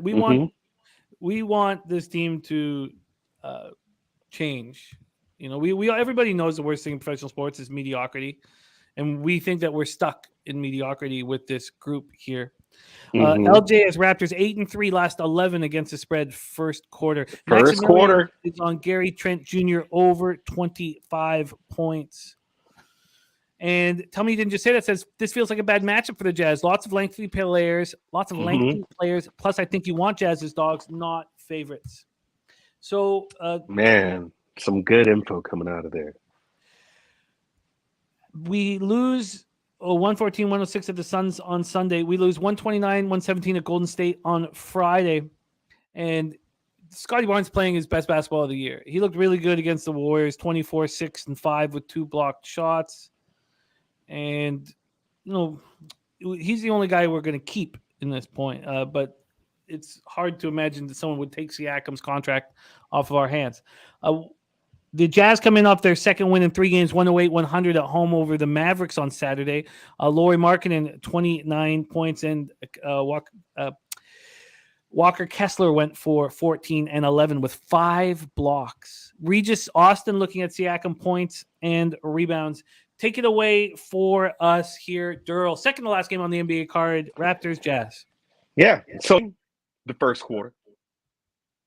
You just lost that one against Phoenix, but you beat Portland, Golden State, Sacramento, New York in the first quarter. Outright. Just looking at their records right now, first quarter ATS, Raptors 8-2. Now, just for balance sake here, Jazz in the last 10, 7-3. But the amount of points that the Raptors are scoring, once again, here's that trend I follow, are 4 more points higher than their season average. Season average, 28 points. Raptors right now in this current state, in this current form, in the last 5, 32 points. The other argument to that is the Jazz in their last 5 are allowing 24 points in the first quarter, even though the season average is 28. But you know what? So are the Raptors. And the Jazz's points have not gone up versus what the Raptors points are doing. I personally think this is a good time to hammer them early because where it seems that they fall apart is in the latter part of the games. So these games, other than Phoenix, that they have lost, they are winning outright in the first quarter. Give me Toronto Raptors +1 first quarter. I've already stepped on it. I believe they win this outright. So I'm going to do this. I'm going to step on this now. I've already stepped on the +1. 2 plays here. Toronto Raptors +1 first quarter. Toronto Raptors money line first quarter. All right, let's go over, see what you're being offered, because the +1s at Bookmaker are -117, but I know I can get you a cheaper one here at Pinnacle. Pinnacle hanging a half, but that's at -103. Let's just go in and see what the first quarter is at Penny. +1 is -114, and the money line's +109. I'll see if I can beat that +109 money line here. I've got the money line, but this is my local. I got it at +113. 5 Dimes has it at +113, so we can give you that. So Durrell on the Raptors first quarter +1 -114 and money line +113. Trinalius Coleman also on Toronto first half +1.5. Sammy Comer on Raptors +3 right now. Yeah, now this is where it hurts me full game, or where I couldn't get their full game, but I do like Sammy's pick. Is remember what we've already talked about how the Jazz plays and what makes them successful are they're long and lengthy themselves, but they play 5 out. So everybody is out. So being able to clog the paint and all that, Toronto isn't really necessarily going to do because Utah isn't going to play them like that. Everybody can shoot the 3 for Utah, but you still have length, right? So you could play against this 5-out offense and still be able to cover the paint provided there's a pick and roll happening or something like that. So personally, it's just a matter of figuring out what they're going to do in the latter part of the game. But I just feel really comfortable about that first quarter. I like it. I want in. I want in. I'm already on the under 230.5. And tell me, didn't just say that talking about the Jazz schedule advantage here, but the fact that they haven't played since Saturday and they've been at home the whole time doesn't necessarily help them early here. Yep, we always talk about rest or rust. It can go either way. Okay, I like the look. So we have a double up spot for Durrell. Raps first quarter +1 and money line.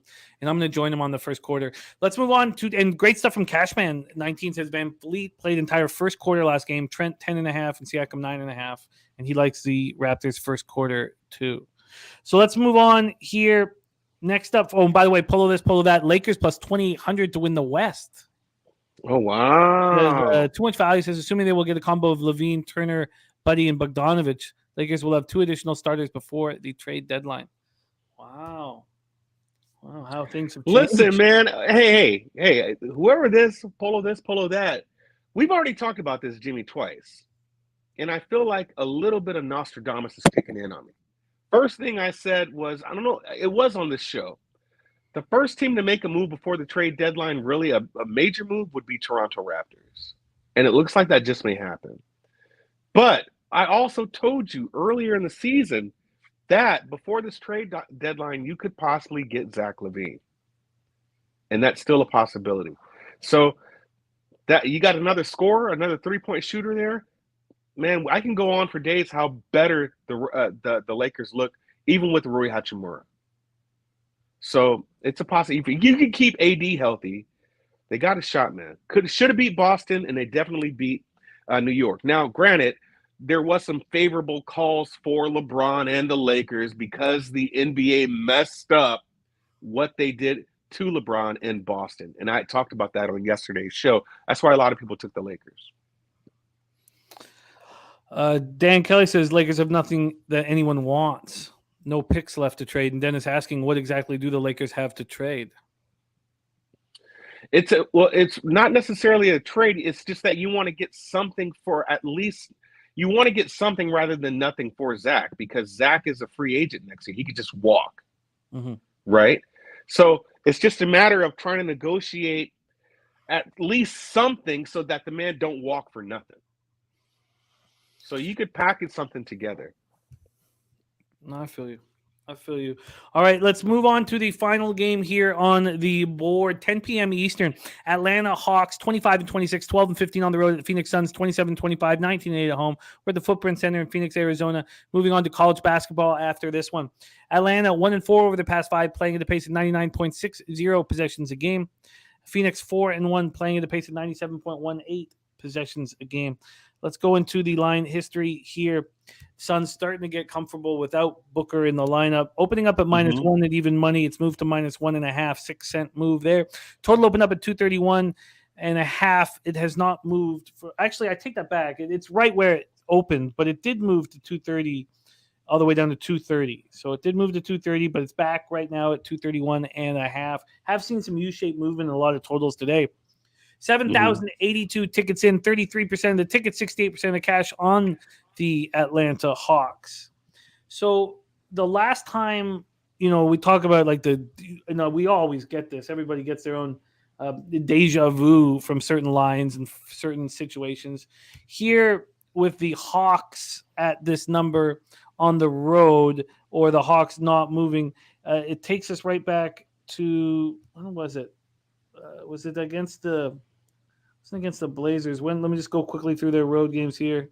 It was against Dallas last Wednesday. I guess that's 2 Wednesdays back now, because last Wednesday they beat the Thunder. But even that was a similar situation. Both of the last 2 Wednesdays, the Hawks were at a stronger place than we expected in the market, and they took care of business in both of them. So the sharp money is on the Hawks here. 26% of tickets, 42% of cash on the under. Hawks coming off their second straight loss, 129-125 at Portland on Monday without Trae Young, who's out with right ankle soreness. He's going to be back in the lineup here. 4 straight double-doubles, 5 of his past 6 appearances as well. And he scored 30 or more in his last 2 games. DeJounte Murray went for 40 against Portland, 5 of 8 from 3, 8 rebounds, 7 assists. He scored 20 or more in 8 of his past 9. Suns coming off their second straight win, 114-106 at home over the Raptors on Monday. Mikal Bridges went for 29 on 12 and 19 shooting, 8 and 22 and 13. Chris Paul 19 and 9. They've won 6 of 7. So there's been no Booker for 21 of the past 22 in the last 18 games due to a groin injury. And now they're starting to play quite well due to that, or they've handled that, or know how to rotate players better now. Take it away for us, Durrell. Atlanta, Phoenix. Yeah, I don't like this game. The only angle that I would see is how the Suns are doing in the first half in the last 10, being 7-3, and how terrible the Hawks are away in the first half. Away. They're an abysmal 8-17-1 for the season. Right? But I do feel like the Hawks are the side, but I would take the Suns early. And right now, even first quarter, because you're basically at, a half a point here, minus a half for the Suns. And once again, it's that same trend. Hawks right now in their last 5, 28 points down from their 29 points for the season. Suns, 27 points for the season. Last 5, 32 points for the season. Atlanta is allowing 27 points. So their defense has gotten a little better from their 29 points that they've allowed. But the Phoenix Suns is only allowing 23 points from their season at 27 points. And we've seen that the Hawks can come out literally flat. The game that they played against, who was it that they played against? It was Chicago, if you remember that game. That was a 19-17 quarter. Atlanta had 21 points. Chicago had 17 points. Right? So they can come out kind of flat and groggy. Chicago turned around and won that game still. So even though the Hawks had scored more points, it wasn't a lot. I feel this could be the same type of rhythm to where Phoenix Suns defense is kind of clamped down, Atlanta not being able to score. You can also look at the star player theory, if you will, where he comes back. You got to get him a little bit to get his legs going and things like that. I think all those things matter. So even though the Sharps are on the Hawks, I would take the Suns early. And more, it looks like first half might be a play also. But definitely leaning Suns first quarter because of their recent body of work. And that defense is clamping down, only allowing 23 points. Like the Hawks have to come out on fire. And that's just not them as of late. And then the Suns in their last 10 being 7-3 to first half covers. It just feels like, it really feels like it's a Suns early spot, and this game should be under. I like the under in this one as well. Public on the over, bigger bets on the under here. Also, though, back to what we were saying, Tommy didn't just say that. It says Levine actually was a free agent last summer. So he signed a $215.2 million max contract. He's not a free agent until 2027. So I didn't get that. Okay. Yeah, so that will change. We'll see.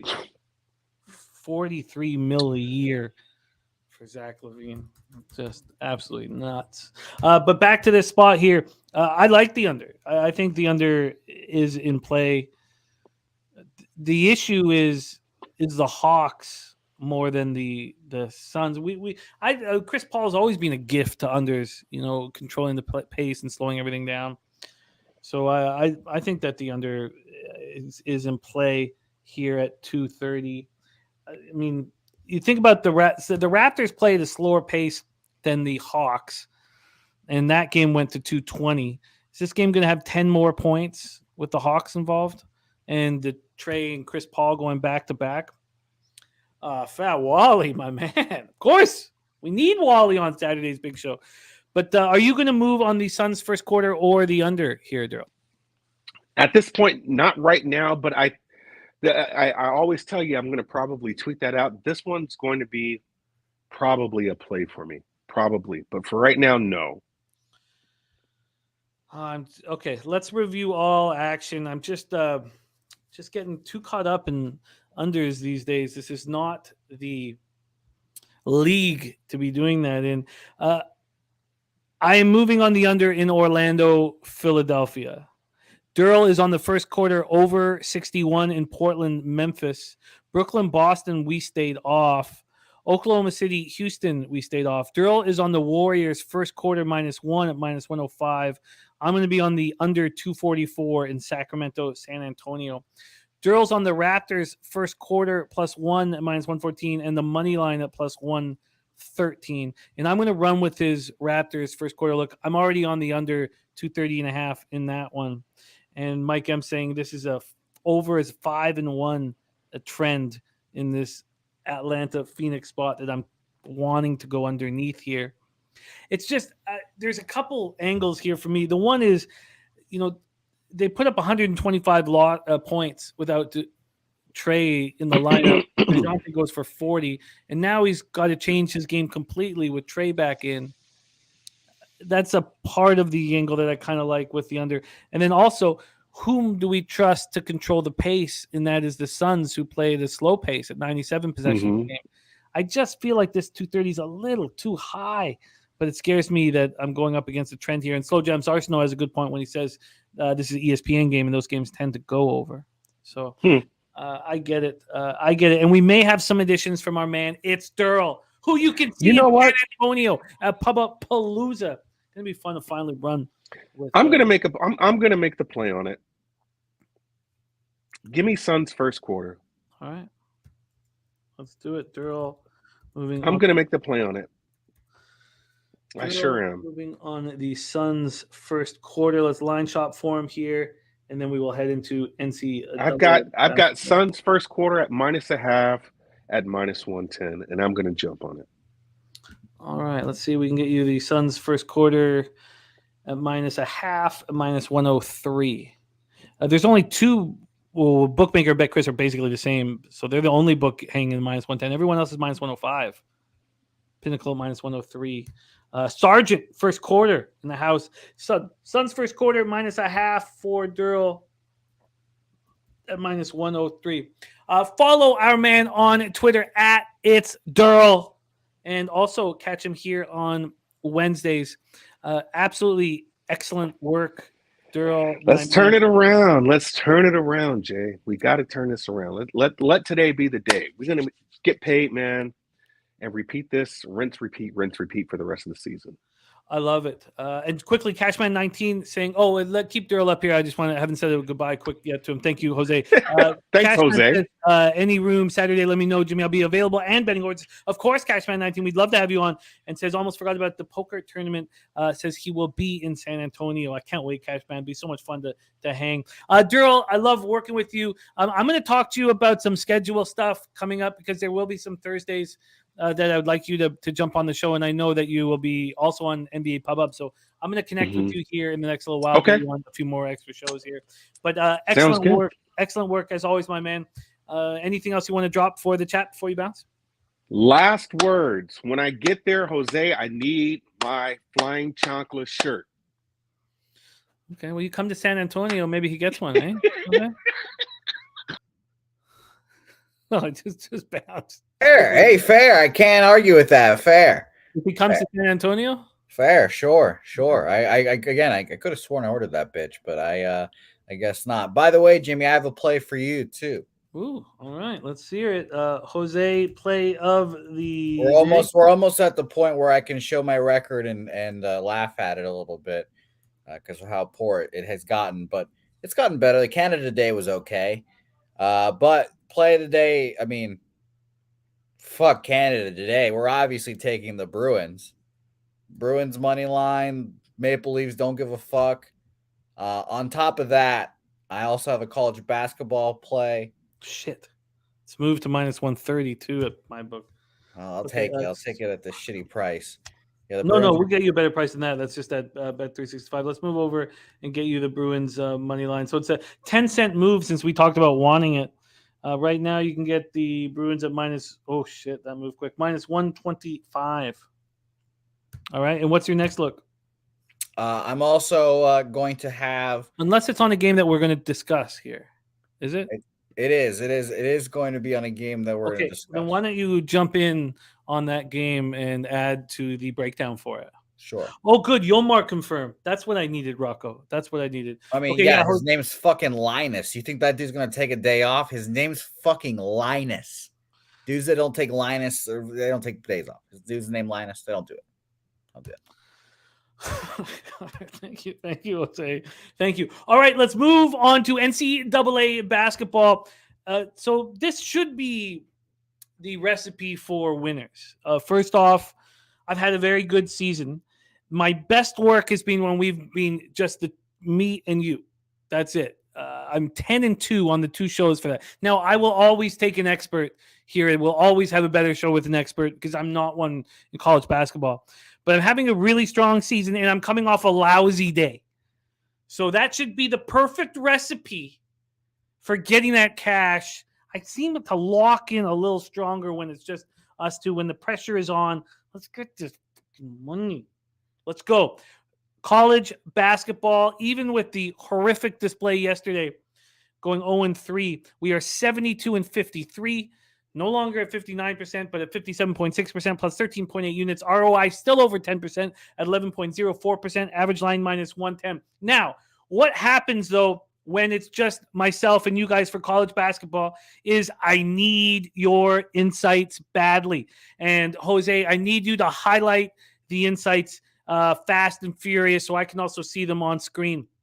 We work together to defeat the juice, and I'm going to need you guys more than ever. So be ready to jump in. And let me give you a heads up here. These are the games that we're talking. Penn State, Purdue, Providence, Xavier, Tennessee, Florida, Pittsburgh, North Carolina.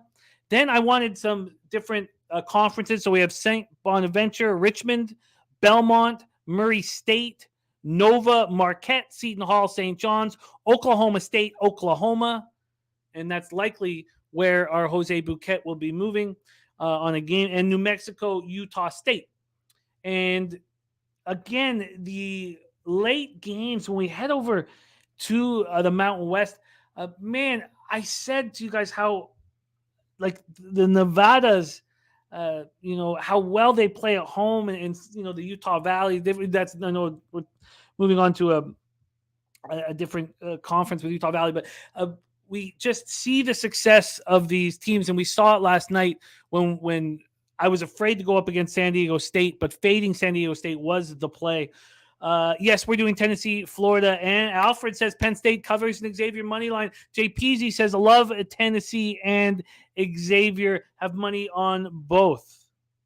Okay, so let me just Slow Jam says Providence plus 4.5, Pittsburgh plus 8.5. I'm gonna copy this here, copy and paste this here, so I have all the information that I'm gonna need. All right, let's get to work.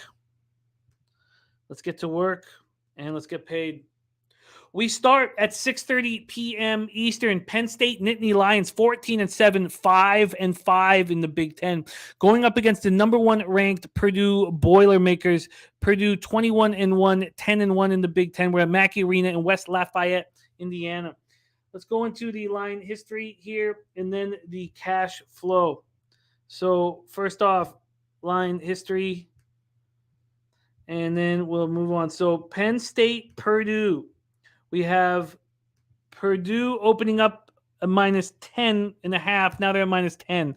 But let's go to Bet Online. We know got this out earliest. They opened up Purdue at minus 11 and is now minus 9.5. In fact, we should probably only use Bet Online because they get all their action in at least 4 hours before Pinnacle. So maybe we should just cut Pinnacle out of our breakdown process at this point. This total opened up at 135. It's now 134. And BJ says Fremantle out for Xavier tonight. We're going to be discussing that. Then Ryan Mueller is on Providence plus 4, Florida plus 5.5, Belmont plus 1, and Southern Utah plus 2 for Ryan Mueller. Ron Lofton is on Purdue minus 5.5 first half. And North Ender is agreeing with this Bet Online call. And the coin currency play of the day is on Providence. So we got a ton of moves coming up. I wonder what Nasty Nate thinks about his Friars as well. I'm going to copy and paste all of this. And says, can use Penny for some deeper dives. That's great. That'll help everything. Okay, so then we move here. So we have Ryan Mueller on Providence, coin on Providence.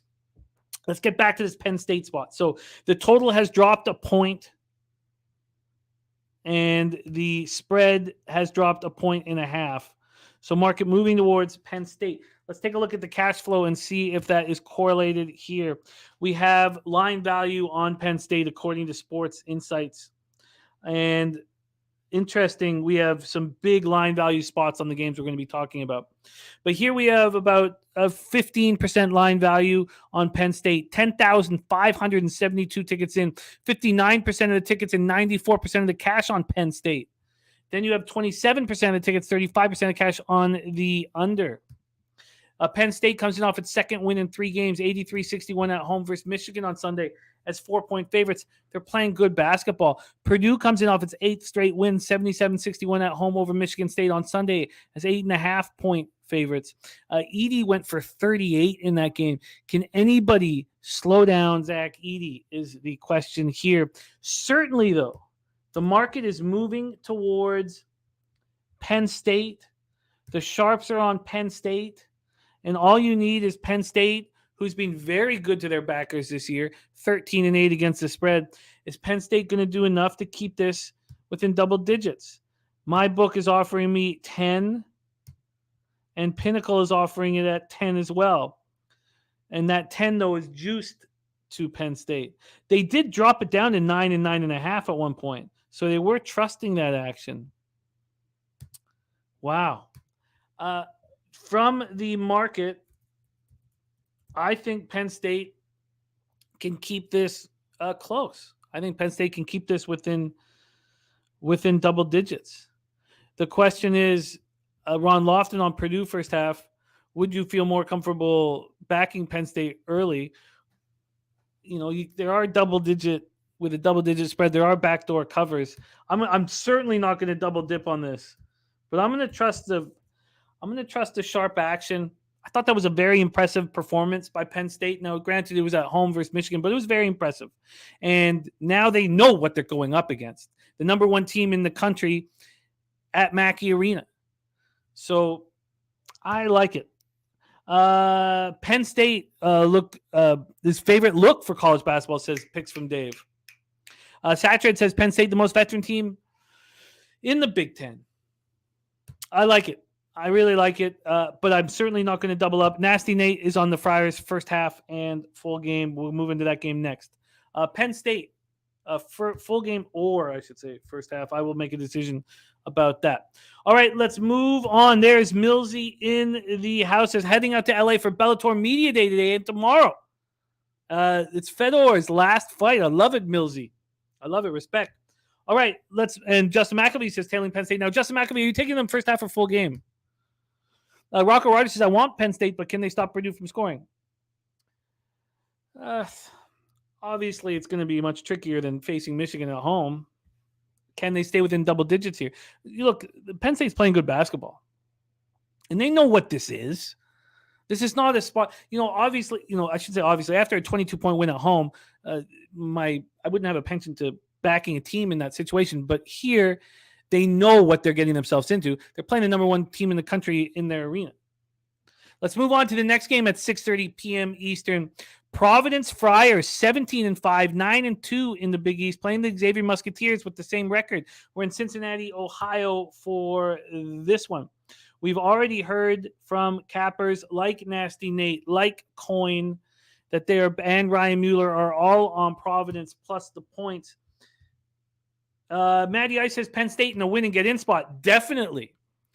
But, yeah, I guess it's just that. Definitely. Don't you think, Matty? Justin McElvey is moving on to full game. And Matty Ice has Penn State on his card. I imagine that's full game. Then I should probably stick to full game. And okay, I'll stick to full game then with you guys. All right, let's go back to Providence, Xavier. And let's get to work here. We start with the line history. And we have Xavier opening up at -3. They're now at -4. There have been some 3.5s on the board, but it's now at -4. Total wise, opened up at 154, dropped all the way down to 152 before getting up to 155. BJ says without Fremantle, Providence will keep it close. Let's just go into something here quickly with Fremantle. I'd like just to see a quick game log here. So we have these Musketeers, and let's move over here. This is going to be extremely important, I believe, just to know exactly how. Okay, here we go. Providence, Xavier. So no Fremantle in the lineup. And he played just 24 and 21 the last two games. Is this a spot, at least judging by the market, that they believe, like we've seen in every NBA game, it feels like all year, that the team is missing a star player and will step up? Think about it, even last night in college ball, we saw it with Miles out. Why would it be any difference? Why would there be any difference here is what I'm wondering. We've seen a 1-point move. Oh, let me move. That's at Pinnacle. Let's see what BetOnline did with this. BetOnline opened this point spread up at -4.5 for Xavier, and it got down to 3.5, but it's back at 4. It got down to -2. Wow, there's been heavy movement on this game. This opened up at 4.5, quickly went to 3.5. It was at -2 yesterday at 4:41 p.m., and it's come back. You have to think that -2 was people trying to get ahead of the Fremantle information. And then this total at BetOnline's gone from 157 to 154. Let's go over to the cash flow here with this one. This day, Sports Insights has given Providence the second highest line value on the entire card. 34% of the tickets on Providence and 63% of the cash. So the big bets are coming in on Providence. 67% of the tickets and 82% of cash on the over, and the market moving to the under. Slow Jam says the injured player theory. There's Lucky Lefty in the house. What up, my man? Hope Tata is feeling better. Ron Lofton says inches from taking the over 154. BJ says Fremantle is their best two-way player. He gives them double digits almost every game. BJ is staying away. Wow. Providence comes in off its third straight win, 70-65 at Villanova on Sunday as 1-point dogs. Xavier had their modest 2-game winning streak snapped in an 84-67 loss at Creighton Saturday, 6-point dogs. They let Creighton shoot 56.7% from the field. In this situation, I am going to have to stay off of fading Xavier here. Not only did they lose Fremantle, but they played so bad, and they played so bad defensively. And here you have Providence coming in on another road game. Lee Davis says Providence number 1 in 3-point defense in the Big East. Galactic High looking at the under in this spot. And I am not going to move. I do not feel. Look, the sharps are on Providence. Is it because looking at its models with Fremantle out of the lineup says that Providence is a better team? But then we have to deal with this whole you're down your star player situation that we see in basketball so often, where the team without their star player rises to the occasion. With both of those confronting each other here, I cannot move on it. So I will wish you guys the best of luck, and we will move on. We go from a team in Providence with very high line value to the only place on this entire board, and rarely we've been seeing this, with full line value. And that is in the number 2 ranked Tennessee Volunteers at Florida Gators. The Volunteers 18-3, 7-1 in the SEC. Florida Gators 12-9, 5-3 at the SEC. We're at the Stephen C. O'Connell Center in Gainesville, and Florida has full line value according to Sports Insights, and all the big bets are coming in on the Gators. Let's take a look at the line history here for this one. Tennessee, Florida. The line is moving towards Florida. We'll go from Bet Online and see how they handle this. Bet Online opened this up Florida +6. Now they have Florida +5. Florida has gone down to 5, 3 different times. Now 4. This is a 4th time. So every time it's gone to 5, there's been buyback on the Tennessee side. They're at 5 right now. The total opened up at 130, and we're now at 132. And Maximilian says taking the dog, and BJ says Tennessee's going to smoke Florida, not buying that line value, says BJ. Matty Iso is buying it, and he's on Florida and sprinkling the money line. Here is the cash flow. Tennessee is a public spot, 59% of the tickets on them, but just 15% of the cash.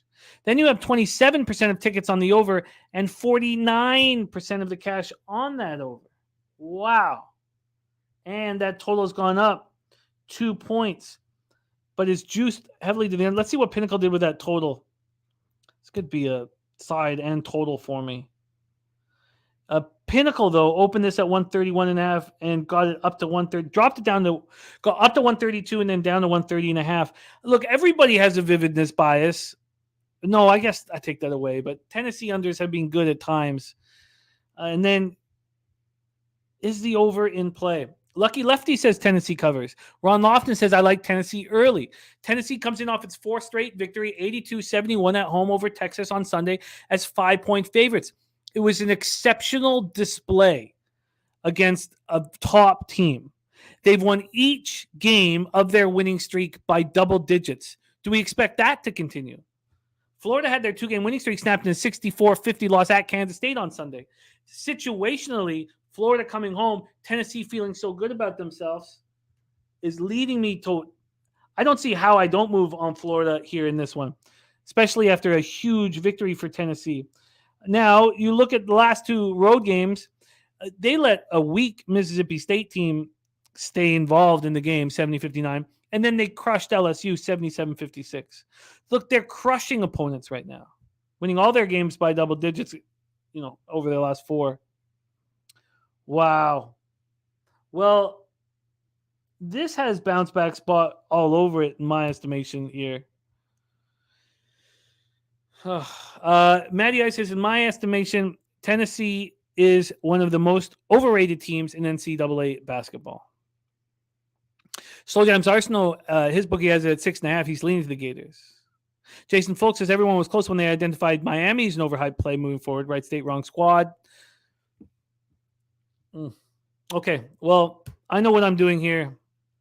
I'm trusting the sharp action that Florida is in a big bounce back spot. So I'll be on Florida full game. And God, Florida, how bad was that 64-50 loss on the road here for Florida? Let's just take a quick look at how bad their shooting percentages were. They just shot 31% from the field and 18.2% from three. And I know that we can trust their defense. And they held, Kansas State to 37.7 and 23.5. But Tennessee runs up and down the court quickly. Jason Folk said, situationally, it's Florida here, but no play for him. And BJ's saying, I'm telling you, Florida does not have the firepower or size to match Tennessee. It's one of those things like, you stick with the girl that you took to the dance. And there's other ways of saying that. But here, following the sharp action, if I agree with it from a situational spot, has worked very well for me. There's Sun Dizzle in the house. Sun Dizzle going to be rolling with us at Pubapalooza. So I'm moving on Florida full game, and I also trust the over in this spot. Sun Dizzle hanging with Dave Hempstead. God, two of the best comics this country has ever produced. Hanging out in the background, flying to Moncton. We'll have a great Moncton Comedy Festival for Sun Dizzle and Dave Hempstead. Florida full game and the over in Tennessee, Florida. Let's move on to 7 p.m. Eastern. Pittsburgh Panthers 15-7, 8-3 in the ACC. At North Carolina Tar Heels 15-6, 7-3 in the ACC. We're at the Dean E. Smith Center in Chapel Hill, North Carolina. And Rob Free says people still have learned from that Arkansas line a few weeks ago with Alabama. Alabama blew them out. I'm on Tennessee easily here. I guess, that's completely fair. But what about Alabama, Mississippi State line? Alabama barely got by Mississippi State and then destroyed Vanderbilt back. So I hear you. I hear you, Rob. And look, you're with 60% of the public backing the Volunteers. And you add another extra layer of interest and excitement. And there's nothing wrong, with being on the other side. So what's important, though, is to have all the information. The information is 15% of the cash is being bet on the Tennessee Volunteers, who've won 4 straight games by double digits, going up against a Florida team that just got slapped in the face by what was a number 5 ranked team in the nation. Let's talk about the Panthers Tar Heels spot. Perfect time for Sun Dizzle talking about his Tar Heels in Chapel Hill. Let's go to the line history here with Pittsburgh, North Carolina. Pull this up right now. This one pops off 7 p.m. Eastern, and we have big home favorites here with the Tar Heels. They open up at 8.5. That's where they stand right now at Pinnacle. Let's take a look at where they stand at BetOnline. BetOnline opened this up with the Tar Heels at 9, now at 8.5. Total-wise, it's opened up at 147 and it's dropped to 146.5. Let's take a look at the cash flow. We have Justin McElvey on a strong lean to Pittsburgh over. Alfred 44 says he's a big North Carolina guy, but they're giving Pitt too many points. Let's take a look at the cash flow here for this one. Find Pitt, North Carolina. So North Carolina has been given line value from Sports Insights. 5,732 tickets in. 59% of the tickets and 70% of the cash is on Pittsburgh, though. So we have very close to a public road dog, and we have no information on the total. Pittsburgh comes in off its second straight win, 71-68 at home over Miami on Saturday as 1-point dogs. North Carolina comes in off its 4 straight wins, 72-68 at Syracuse last Wednesday as 4.5-point favorites. Justin McAvee leaning to the over. Lucas Ryan says, I get the star player out angle, but it does not apply to every team. Nothing does, Lucas. Nothing will ever. Nothing will ever. And look, I'm not betting on the other side of that Providence game. I'm just saying I keep seeing the same thing happen over and over and over. And we saw it with TCU last night. You're down your star player and you step up. We've seen it in every game in NBA. And that's just keeping me off of it. That's all. That's all. Billy Friedrich says Pittsburgh smash spot, undefeated against the spread on the road this season. Anything more than 6 points is too much. I would prefer to see the market moving in the direction of Pittsburgh. Obviously, in my head, I'm thinking of what happened in Kansas State last night. Now, this similar situation market-wise was in the Duke game, and the market, and then Duke didn't cover. So, all right. JP said I only need Tennessee to win money line. This game is too important for their standings to overlook. We can both cash. I do not want to be on a public road situation here when what I see from North Carolina is a team that's finding themselves now in the perfect time. You know, what are we, 6 weeks away from the conference tournament? I do not want to fade the Panthers on the road, but the market's moving towards them. There's Gary Tenebra in the house. Great to see you. I'm off of Pittsburgh, North Carolina. Let's move over to the A10 for the next spot on the board for us. St. Bonaventure Bonnies, 11-11, 5-4 in conference. At the Richmond Spiders, 11-11, 4-5 in conference. We're in the Robins Center in Richmond, Virginia. We'll start with the line history here for Bonnies versus Spiders. We have Richmond coming in as 5.5 point favorites. They're now 4.5 point favorites. That's at Pinnacle. We'll go over to Bet Online for this one. Opens up as 5 point favorites for Richmond. Richmond got up to 6 point favorites, but are back at 5. From a totals perspective, this opened up at 129.5 and has moved up to 131. That move was yesterday. Cash flow wise for this one, 1,961 tickets in, 55% of the tickets and 72% of the cash is on St. Bonaventure. 82% of the tickets are on the under, and yet this total's gone up. The Bonnies snapped their 2-game losing streak and 7-game road losing streak with a 61-58 win at VCU on Saturday as 11.5 point dogs. So how do you handle that? Do you think the Bonnies have finally broken that road curse or finally learned how to win on the road? Or do you think that they snap back to earth against Richmond? Richmond comes in off its third straight loss, 86-60 at Dayton on Saturday's 9-point dogs. Richmond is 9-2 at home. They're coming off this slap in the face delivered to them by Dayton. I don't have Dayton's shooting percentages in front of me, but they were extremely high. Richmond was playing no defense, and now they come home. Situationally, this is when I want to back a young basketball team after a slap in the face, 3 straight losses, coming home to play a rival, in-conference rival that just stopped their road losing streak. But we know they can't win on the road. And Nasty Nate saying, remember, Providence beat multiple teams, including UConn, without their star player. No, it's an important. All we want on this show is to at least have the information. You know, who's hurt? Where's the sharp money? Where's the line going? What's the recency bias or recency situation? If those things are covered, we can all make our call with that knowledge, and it's no problem if we're on the other side of each other. But here, I want to back the Spiders. I just want to go back to Pinnacle and see what they've done on the spread. They've moved it towards St. Bonnie. But if I can get under 4.5, if I can get anything under 5, I want to back Richmond in a bounce back spot. Ron Lofton's on the under 131 in this one. And God, you know what though? I don't want to go up against this sharp, what I perceive as sharp action. Bigger bets coming in on St. Bonaventure. I got to stay off of it. But there's only 1,961 tickets in. Is that enough of a sample size to trust that? Because I think people are seeing a Richmond team that's lost 3 straight and just got killed in a bounce back situation.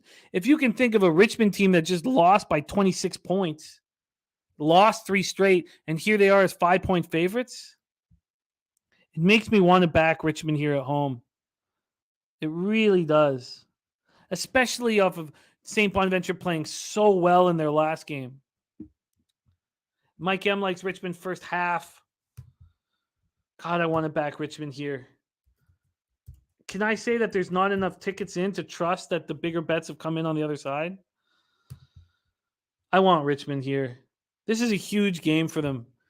This is a huge game for both teams. And these are two mediocre teams with a rich history, especially over the last few years. I just feel off 3 straight losses, off getting smacked by Dayton, a team that's 9-2 at home this year, should take care of business against the Bonnies, and I'm going to bet them to do so. I think then this will be the first time all year that I've gone up against the sharp or the bigger bets, and I shouldn't do it. Why am I doing it? I'm not going to do it. I'll leave Richmond as a lean. I'll just leave Richmond as a lean. Why would I do something that I haven't done all year? I have to respect where the big bets are coming in, and they're coming in on the Bonnies. I'll stay off of that spot. All right, let's move over to the MVC for the next one. Belmont, 16-7, 9-3 in conference at the Murray State Racers, 12-10, 7-5 in conference. Let's see what we are dealing with here from a line history standpoint. Belmont, Murray State. This one opened up at a pick'em at a lot of offshores. Pinnacle didn't. Pinnacle opened this up Murray -1. There has been a 7-cent move towards Belmont. Let's go to the money line here for Pinnacle. They opened up Murray State -117 all the way down to -105, but this got up to -124 in the first hour that this was available. Pinnacle opened this up at 8:07 a.m. Let's move over to Bet Online. We know Bet Online opened this much earlier. Oh, not much, 7:41 a.m. They've had a similar situation. Bet Online opened this up, and the initial move was towards Murray State, and there's been 20 cents of buyback. Bet Online now has Belmont as -117 favorites. Go over to the total, opened up at 144.5, now up to 145.5. Slow Jam says same situation last night with NC State coming off 3 straight losses, cover on Duke. And Alfred says Belmont might be my favorite pick today. You know, Slow Jams, I completely agree that from a situational standpoint that I'd want to back Richmond here. I can't. I look at my record and I look at the success I've had this year, and it's by keeping these simple rules. And I'm going to have action tonight. I'm not reaching for action. If I didn't have enough action, I would add Richmond. I have to leave it alone. There's Tori Coker in the house. What up, Tori? My guy. Belmont, Murray State. Take a look at the cash flow for this one. 3,362 tickets, and the big bets are moving the market on this one. 59% of the tickets and 88% of the cash on Belmont, then 89% of the tickets on the over. That one's not moving quite as fast. Belmont had their 7-game winning streak snapped in the 79-61 loss at home to Drake on Sunday's 3-point favorites. That's where I want to back a team.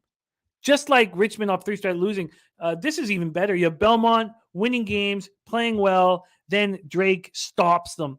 Murray State coming off its second win in 3 games, 74-71 at home over Missouri State as 1-point favorites. I want to trust the sharp action here. I want to trust the Belmont bounce back. I guess I would prefer to trust Belmont first half, but I don't want to get too cute here. So I'll just take Belmont to win. I'm going to be on Belmont here. I'm running right with Alfred. Let's get this together. Get this cash together. Big bets moving them from dog to favorite. Situationally in a spot I love after having their winning streak snapped. Let's get Belmont to the bank. We move on. 8:30 p.m. Eastern. Next up for us, Villanova Wildcats 10-11, 4-6 in the Big East at the number 14th ranked Marquette Golden Eagles 17-5, 9-2 in the Big East. We're at FedExForum in Milwaukee, Wisconsin. Let's take a look at the line history here for this one. We have Nova opening up on some offshores as 8.5-point dogs. Pinnacle opened them up as 8.5-point dogs. They're now 6-point dogs. A big move towards Nova. Let's see if BetOnline did the same thing. They did 8.5 to 6. The interesting part of all this is that this first move towards Marquette got up to 10-point favorites before this buyback down to 6. That's a big, big move. Totals wise, it's opened up at 146. It's now at 145.5. BJ says he's all over Marquette. There's our guy, Parlangel, in the house. 0-1 on birthday picks. I was following along, Parlangel. Sucks that we got to wait 365 more days to lock you down with another one. But I love you, man. BJ says he's all over Marquette here. Let's take a look at the cash flow and see what they've done with this one. Villanova has been given 15% or so line value. 9,247 tickets into this one. 60% of the tickets and 89% of the cash is on Nova. 76% of the tickets, 82% of the cash is on the over.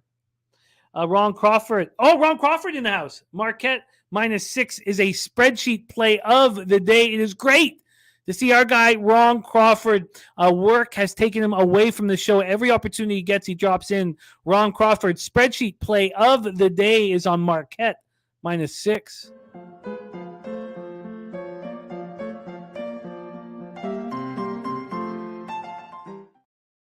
All right, Ron Crawford in the house. Nova had their 2-game winning streak snapped on Sunday in the 70-65 loss home to Providence as 1-point favorites. Marquette comes in off its third straight win. Very easy, 89-69 at DePaul on Sunday. Well, this becomes pretty easy with BJ and Ron Crawford all over Marquette. The big bets in the market moving heavily towards Villanova will comfortably keep me off of betting on this game. Also, the idea that if you were on Villanova, you could have got it up to 10. Now all the way down to 6. Respect, Ron Crawford. Thank you for making time for us. Rob Freeze also on Marquette first half as well. Jason Falk says if there's such a thing as a dangerous wounded animal in college basketball, it's Nova at home right now. That was a spot they could have easily beaten Providence on Sunday. All right, I'm off of Nova Marquette. All right, we got 3 games left in college basketball. Next up, 8:30 p.m. Eastern. Seton Hall Pirates 13-9, 6-5 in the Big East at St. John's Red Storm 14-8, 14-7 in the Big East. We head to Queens for this one. Now, St. John's at home, they're 10-3, but that includes games at Madison Square Garden where they've not looked good. You go to Carnesecca, they've looked really good. So that's an important piece here. Another important piece, though, is that Seton Hall has gone from dog to favorite. At Pinnacle, they've gone from -101 to -115. They got up to -118. They opened this up at Pinnacle at 8:08 a.m., and they had Seton Hall -101. Within 27 minutes, Seton Hall had moved to -118. Let's go to Bet Online here. Same deal. They opened it up -102, and within an hour, they're at -117. So I'm imagining when we take a look at the tickets and the cash that the big bets are going to be all over Seton Hall. This total opened up at 144. It's now at 143. Ron Lofton's on the over on this one. Morgan Spooner says this is a nice Seton Hall first half spot. And Tori Coker's all over the over 142.5. Mike M is on St. John's and the under. 2-9 to the under in the spot and 8-3 against the spread. My whole plan initially was to be on St. John's, but I wanted to see what the market did with this game. And I can understand, Seton Hall bouncing back after that 70. What was it? Seton Hall now 4-4 on the road. Let me just pull up exactly what Seton Hall did there because they had the big bounce back spot and they took care of it. Let me just pull it up here so I have exactly the right information for this one.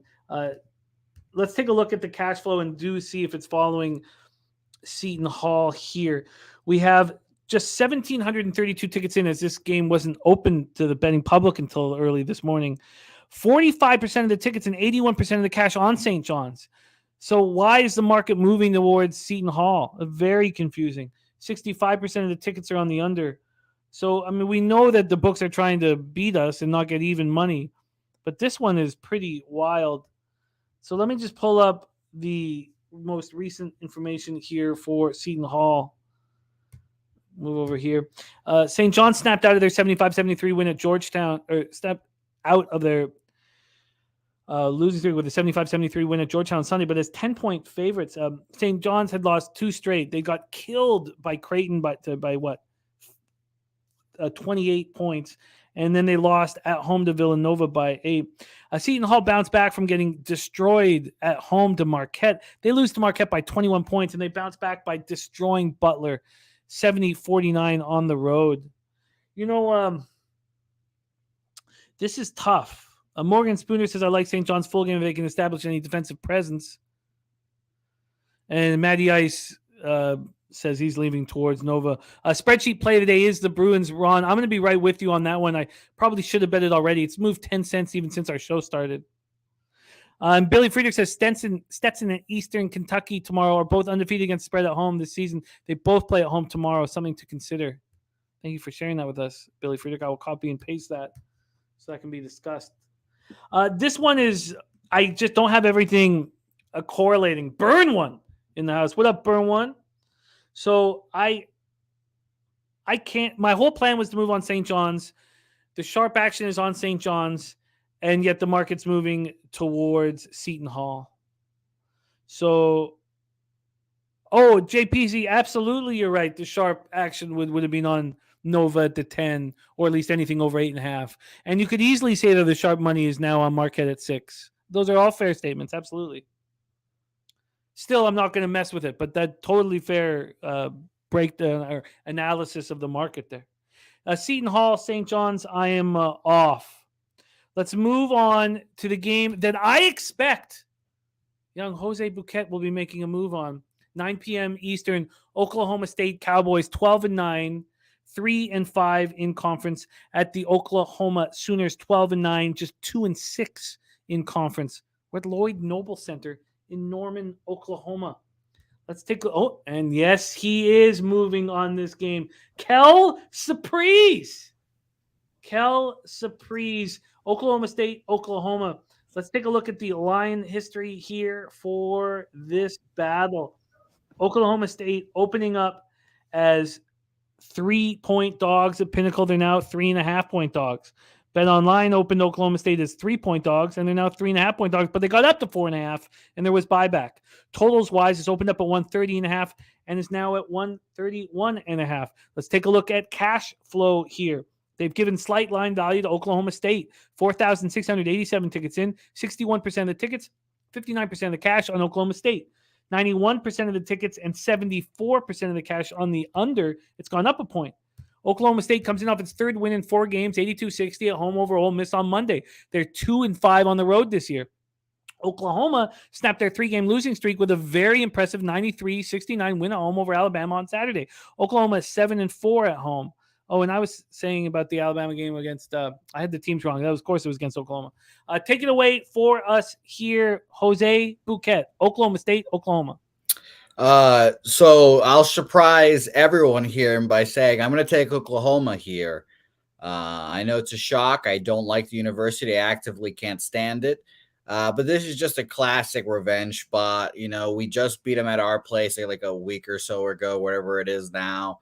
They literally, Jimmy, this team is so bad and no one cares about Oklahoma basketball so much that they're giving away these tickets, free admission to people as a fan appreciation night, whatever we're calling it nowadays. They just need bodies in there. They don't want to watch this shit basketball team in a shit program with a bunch of shitty people. So I think it'll be a pretty good environment there. I think Oklahoma wins it. Jim, I was going to just take Oklahoma money line to just not even worry about it and just put it together with the Bruins and just roll like that to BH. Yeah, I get it. Do you have no concern of falling back to earth after beating who some think is the best team in the nation in Alabama?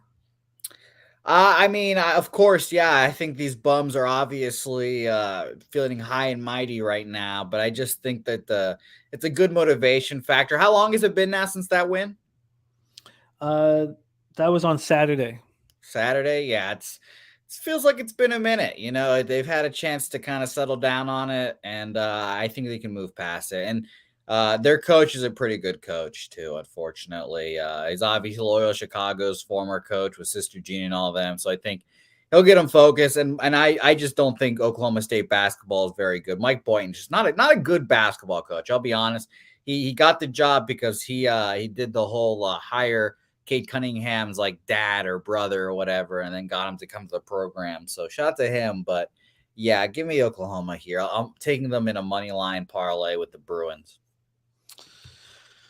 All right. Can you calculate what that parlay is, or have you done that already? Yes, I'm doing that currently as we speak. Well, as we speak, we should also mention that Jose's action on Oklahoma correlates with Coin's action and correlates with none other than the Taint play of the day.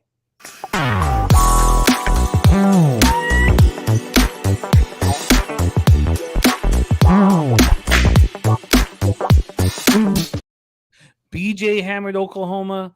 Mario White's on UIC money. Maria White, thank you for sharing that for us.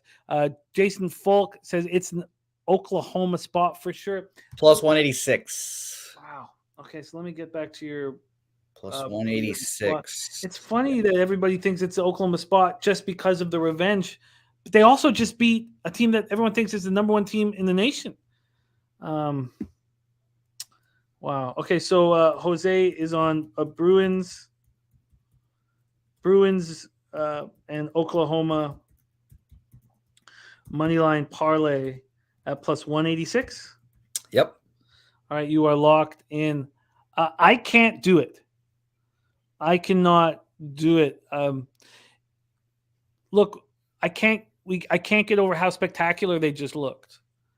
You're telling me that this mediocre basketball team is going to step up again? Matty Ice says Oklahoma by 10 plus.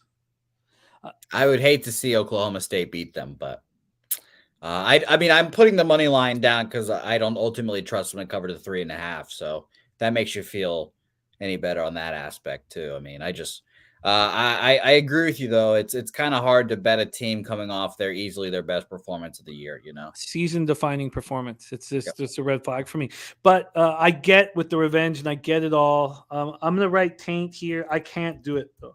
I forgot there was another sport where you were doing that a lot and it was obviously cashing for you prominently. I forgot what sport it was already now, but I can't do it. But Taint is Oklahoma and Jose is on Oklahoma. Okay. Let's move on. Thank you for sharing that with us, Jose. I will be cheering for you and a whole bunch of our cappers in the chat. Let's move on to the next spot on the board and our final spot on the board. Okay. Let's roll. New Mexico Lobos. We're heading to the Mountain West to close up the show. 19-3, 6-3 in conference at Utah State Aggies. 17-5, 6-3 in conference. We are in Logan, Utah for this one. And New Mexico, I guess you could say New Mexico bounced back off that 97-94 double overtime loss by beating Air Force 81-73 at home on Friday. But I was on Air Force, and Air Force was ahead for a lot of that game. And Air Force covered easily. They were 13-point dogs. So I don't know if that's a full bounce-back spot for the Lobos. Utah State comes in off their third win in 4 games, 70-53 at Fresno Saturday. That's 4.5-point favorites. And these, when we're in Logan or Provo or wherever in Utah, this home advantage is real. It's just real. Let's take a look at the line history here for this one. This is the final game on the card today. A beauty here for us. Pops off at 10:30 p.m. A little DGen late night special for us all. Utah State opening up at 4, now at 4.5. That's at Pinnacle. At BetOnline, they opened it up at 4, and they're just sitting at 4 right now. It did get to 4.5, but that 4 is juiced to minus 118. We get to the total. This opened up at 157.5, and it's down to 156. Rob Free wondering if anyone is on Lehigh today. Let us know in the chat if you are. Let's get into the cash flow for this one. New Mexico, Utah State.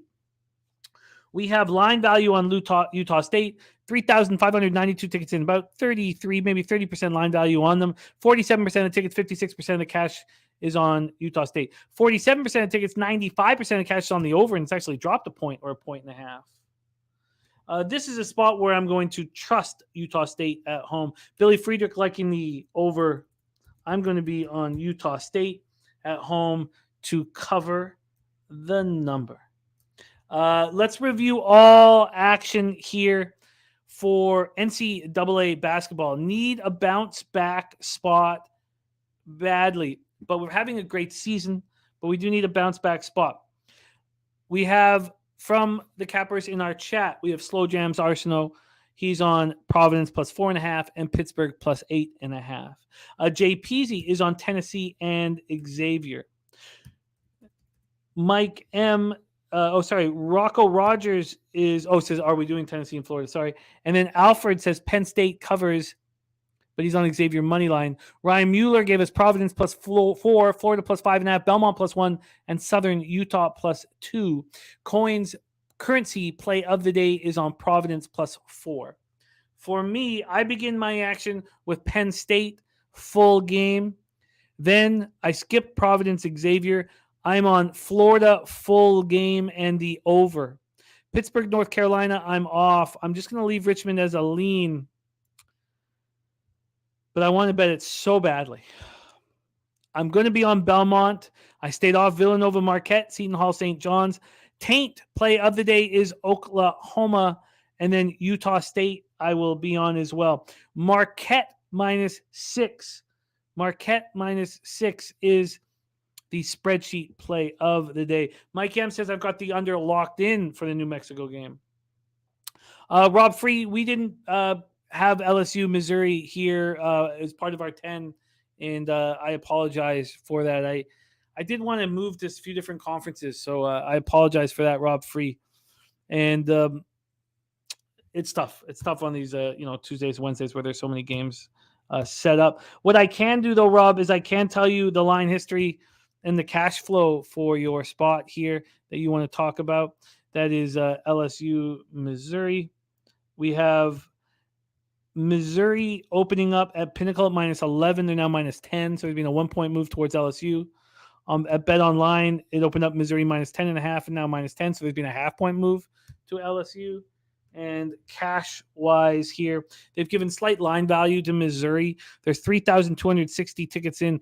40% of the tickets, 42% of the cash is on Missouri. So LSU is a public road dog. 58% of the tickets and 66% of the cash is on the under, 58 and 66. So that looks like there's some sharp action on the under. That is our college basketball breakdown. Let's review all action here. Don't forget, Dan Kelly has given us a PGA top 20 parlay. Here we go. That is, I'll pop that in the chat. This is from Dan Kelly. That is Power and McNeely at plus 237. Then we have Jose on the Boston Bruins, Oklahoma money line plus 186. I'm taking Bruins on the minus 1 line. Losers of 3 straight. The Wizards Pistons game is being canceled. I'm on the under, postponed. I'm on the under in Orlando, Philly. Durrell, first quarter, over 61 in Portland, Memphis. Brooklyn, Boston, I stayed off. We both did, and Oklahoma City, Houston. Durrell's on the Warriors, first quarter, minus 1 at minus 105. I'm on the full game under in Sacramento, San Antonio, under 244. Durrell's on the Raptors, first quarter, plus 1 and the money line. I'm joining him on that first quarter, plus 1. I'm on the under in Atlanta, Phoenix. Durrell's on the Suns, first quarter, minus a half. So there we go. Then and that's everything. That is everything. So moving forward, the big announcements. On Saturday, our day at the races. Razor Sharp Picks. Jimmy the Bag hosting. And look at that. Gulfstream, Tampa, Aqueduct, Laurel, Oaklawn, Fairgrounds, Santa Anita, Golden Gate. All starts. Oh, God, that's my bad. Jose, I screwed that up. I sent you 11:45 p.m. Eastern. It's 11:45 a.m. Eastern. That's my bad. I sent that to you wrong. I apologize. If we can make a quick switch to that before I send that all out, that's completely on me. I apologize. 11:45 a.m. So that is Saturday. Next Tuesday is our NFL Pub Hub Super Bowl special. NFL Pub Hub Super Bowl special will be next Tuesday. North Ender says, what app do we use to bet horses in Canada? Well, I go right to HBI Bet. They'll give you a $100 bonus. I believe if you buy in for $100, if it's a new account for you, that's HBI Bet. That gives you the tote, and it gives you every single track in the world that has, that a legit track. Thank you. Beautiful work, Jose. There's the day at the races, 11:45 a.m. on Saturday. Yeah, the shut-in special, Pat Wally says, 11:45 p.m. And then, of course, we have to talk once more about Pubba-Palooza, baby. And new things being locked in as we speak. Lots of sponsors for beer and liquor, and we'll be at the Southtown 101, and there's going to be infusion dinner on the Thursday night, and some big news happening also on the Sunday night for the closing ceremonies that we'll be talking about here soon. So, and there it is. Gardena says, if you bet 100 over your first month, then you have to wait 30 days and it'll get 100. Okay, that's crucial. Thank you for letting us know, Dennis, about that. So there you go. There you go. There's that cash. Thank you to my guest, Durl, and to my producer, Jose Bouquet, who does such a stellar job. Tomorrow's a big day, but no ice hockey. All basketball all the time tomorrow. Leonard Porch Jr. says, I'd like to bring my turntables and DJ at Southtown 101 pro bono. Love that, Leonard. Fuck yeah.